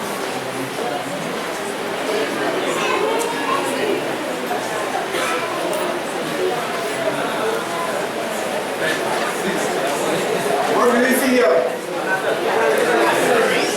What do you see here? What do you have here? Present sinning have what? What else? What? What else? That's right. When you're present sinning. Did you see that? Even if you're just sitting down so, once you're not converted, what do you have in your mind? Idol values.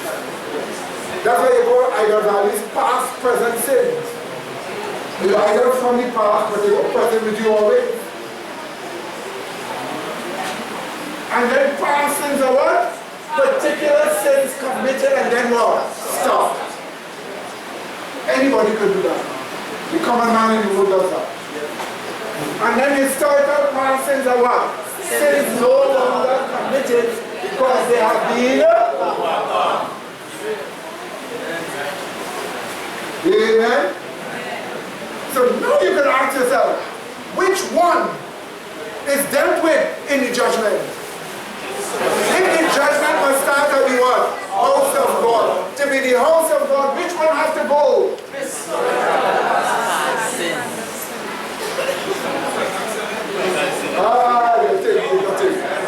If you are to be the house of God, which one must go first? If you are the house of God, which one must go first? And all you would have remaining is what? Amen?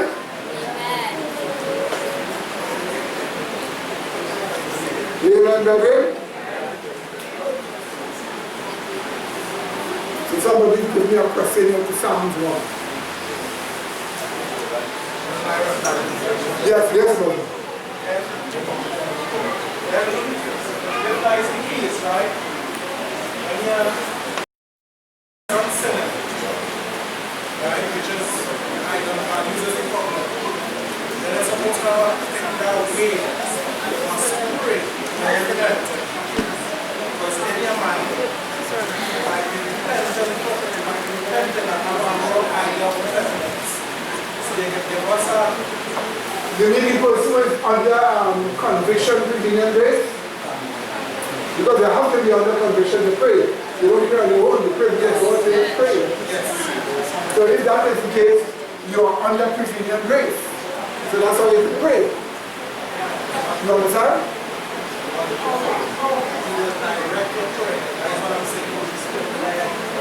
I probably don't understand what you're saying. They wouldn't be praying for what they past. Why repent?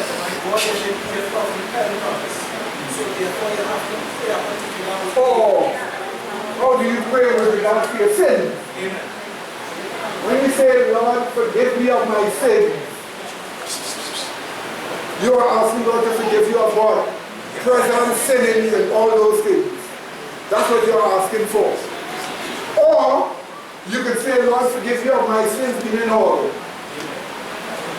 Both this and this. So when you say, Lord, forgive me of my sins, you mean all. But the one he forgives you for first is what? This one, that he might forgive you of what? That one in the judgment. That's what Peter said. Repent and be what? Converted. That is the change. That is the sins inside being removed. So that your what? Sins will be removed. That's the powerful.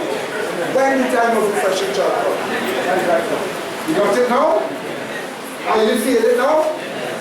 So every one of us here have to remember this. It is inward change you're looking at.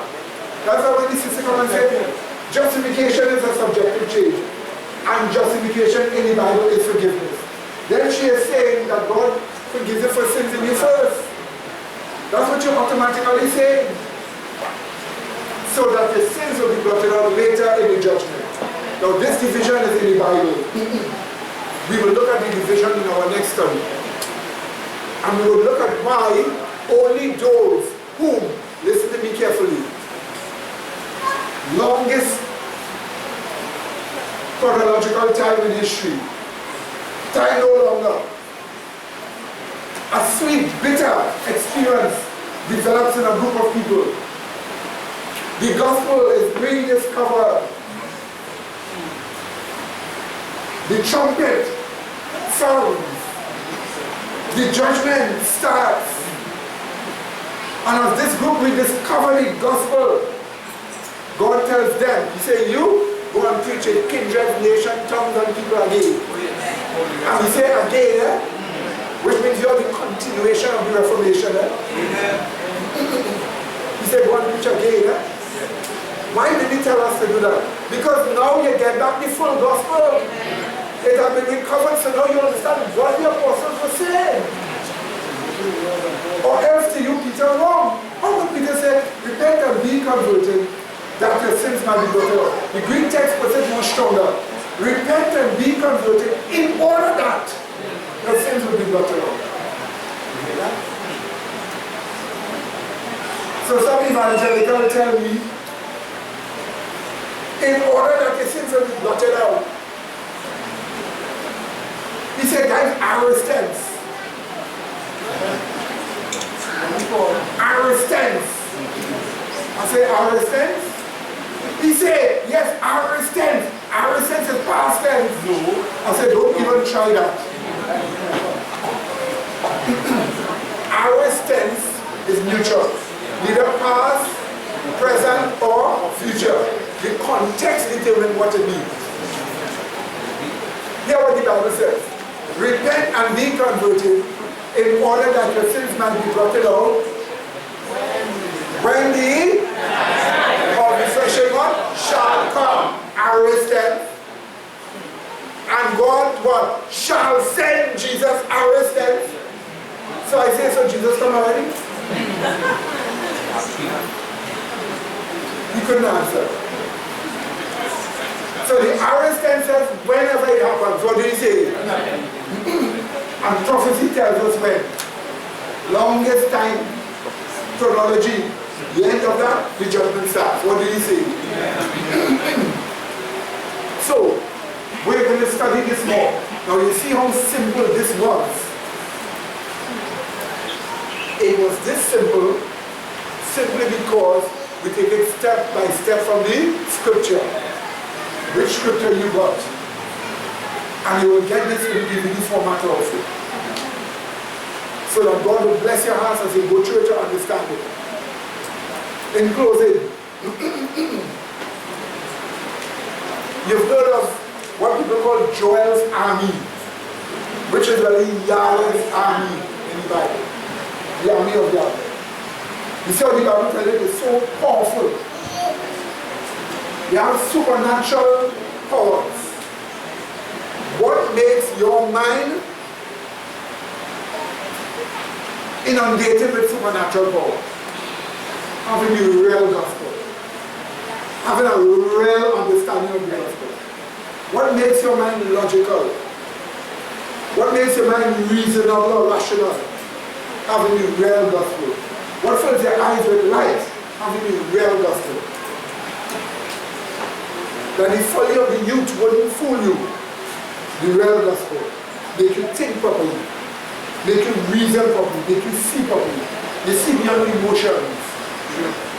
You see the future. Because the mind has been trained in the rational truth. Somebody comes to you and say, I have accepted Jesus and all my sins are forgiven me. Then you ask the person, what do you mean? You're sin free? They say, no, we cannot be sin free. So then what does forgiveness mean? You change the word forgiveness to mean overlooked.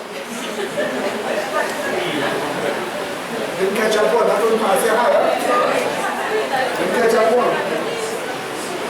If you cannot be sin free and God forgive you of your sins, it means He has found a way to overlook the sins in you. So forgiveness means what? Overlooking your sins. That is false doctrine. What do you say? This is you can't preach that and preach forgiveness. Once you're preaching forgiveness, it has to be sin-freeness. It's not understood. It has to be that. Now let me just say this to you one more time. So, we're going to continue this study. So in the meanwhile, my dear brethren, would you like to be that sweet, bitter experience people? Yes.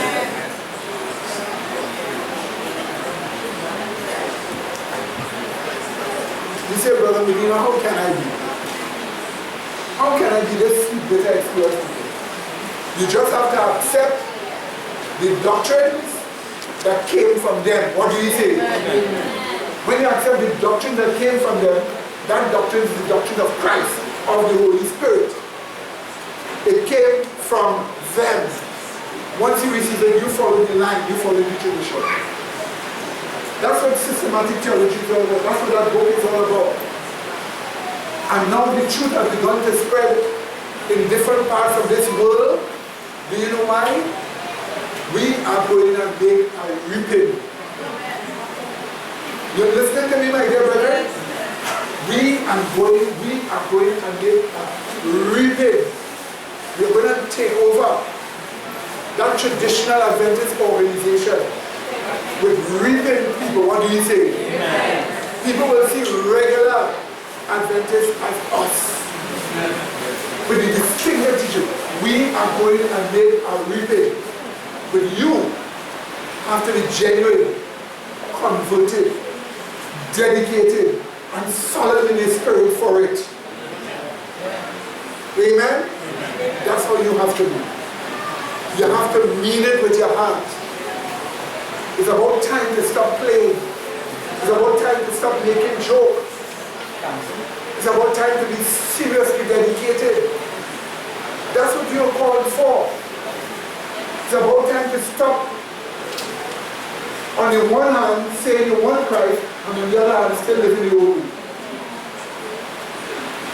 And this time, really and truly give yourself a chance. That's what you need now. You need to do that now. Nobody here is too hard not to be converted. Nobody here is too forsaken that they cannot be converted. You could be. The point is, what do you want? What do you want? Let me tell you something. If you only knew what was going on in the earth, if you only know that this world is coming to an end soon, let me tell you something. If they don't destroy all life in virus X, the earth itself will be mutated. Because of what's going on in the earth. Because of what is going on in the soil. Because of what is going on in the sea. Now they discover a huge crack. Number one was running, cutting the island in half through Central. Now they find one going and cut Arima in half.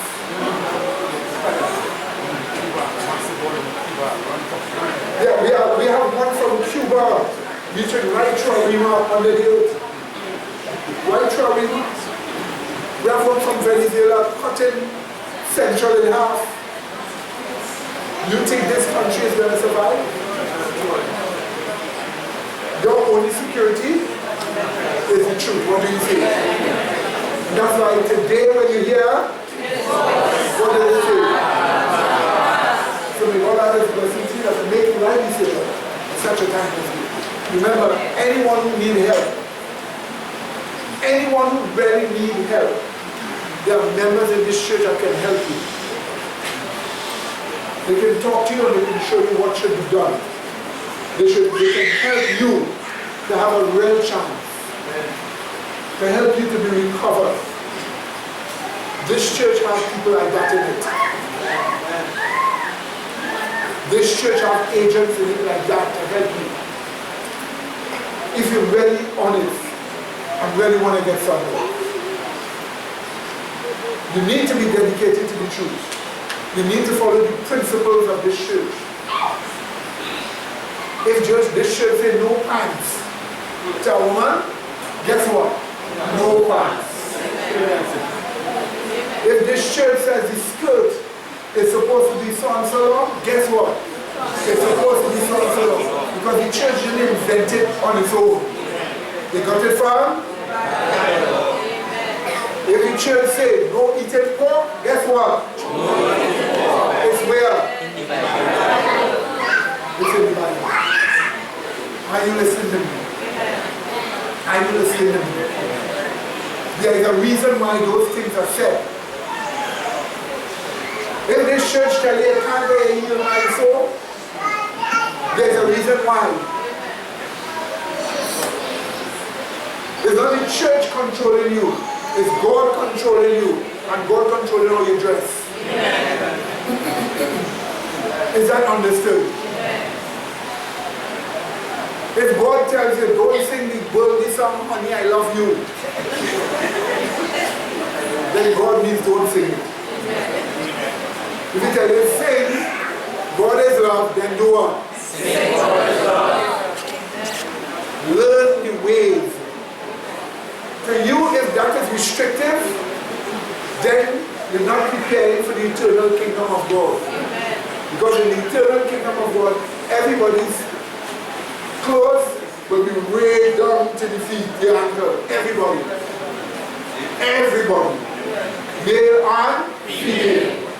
And they won't be telling an angel, honey, I love you. They will be telling that to God. What do you think? Do you remember it?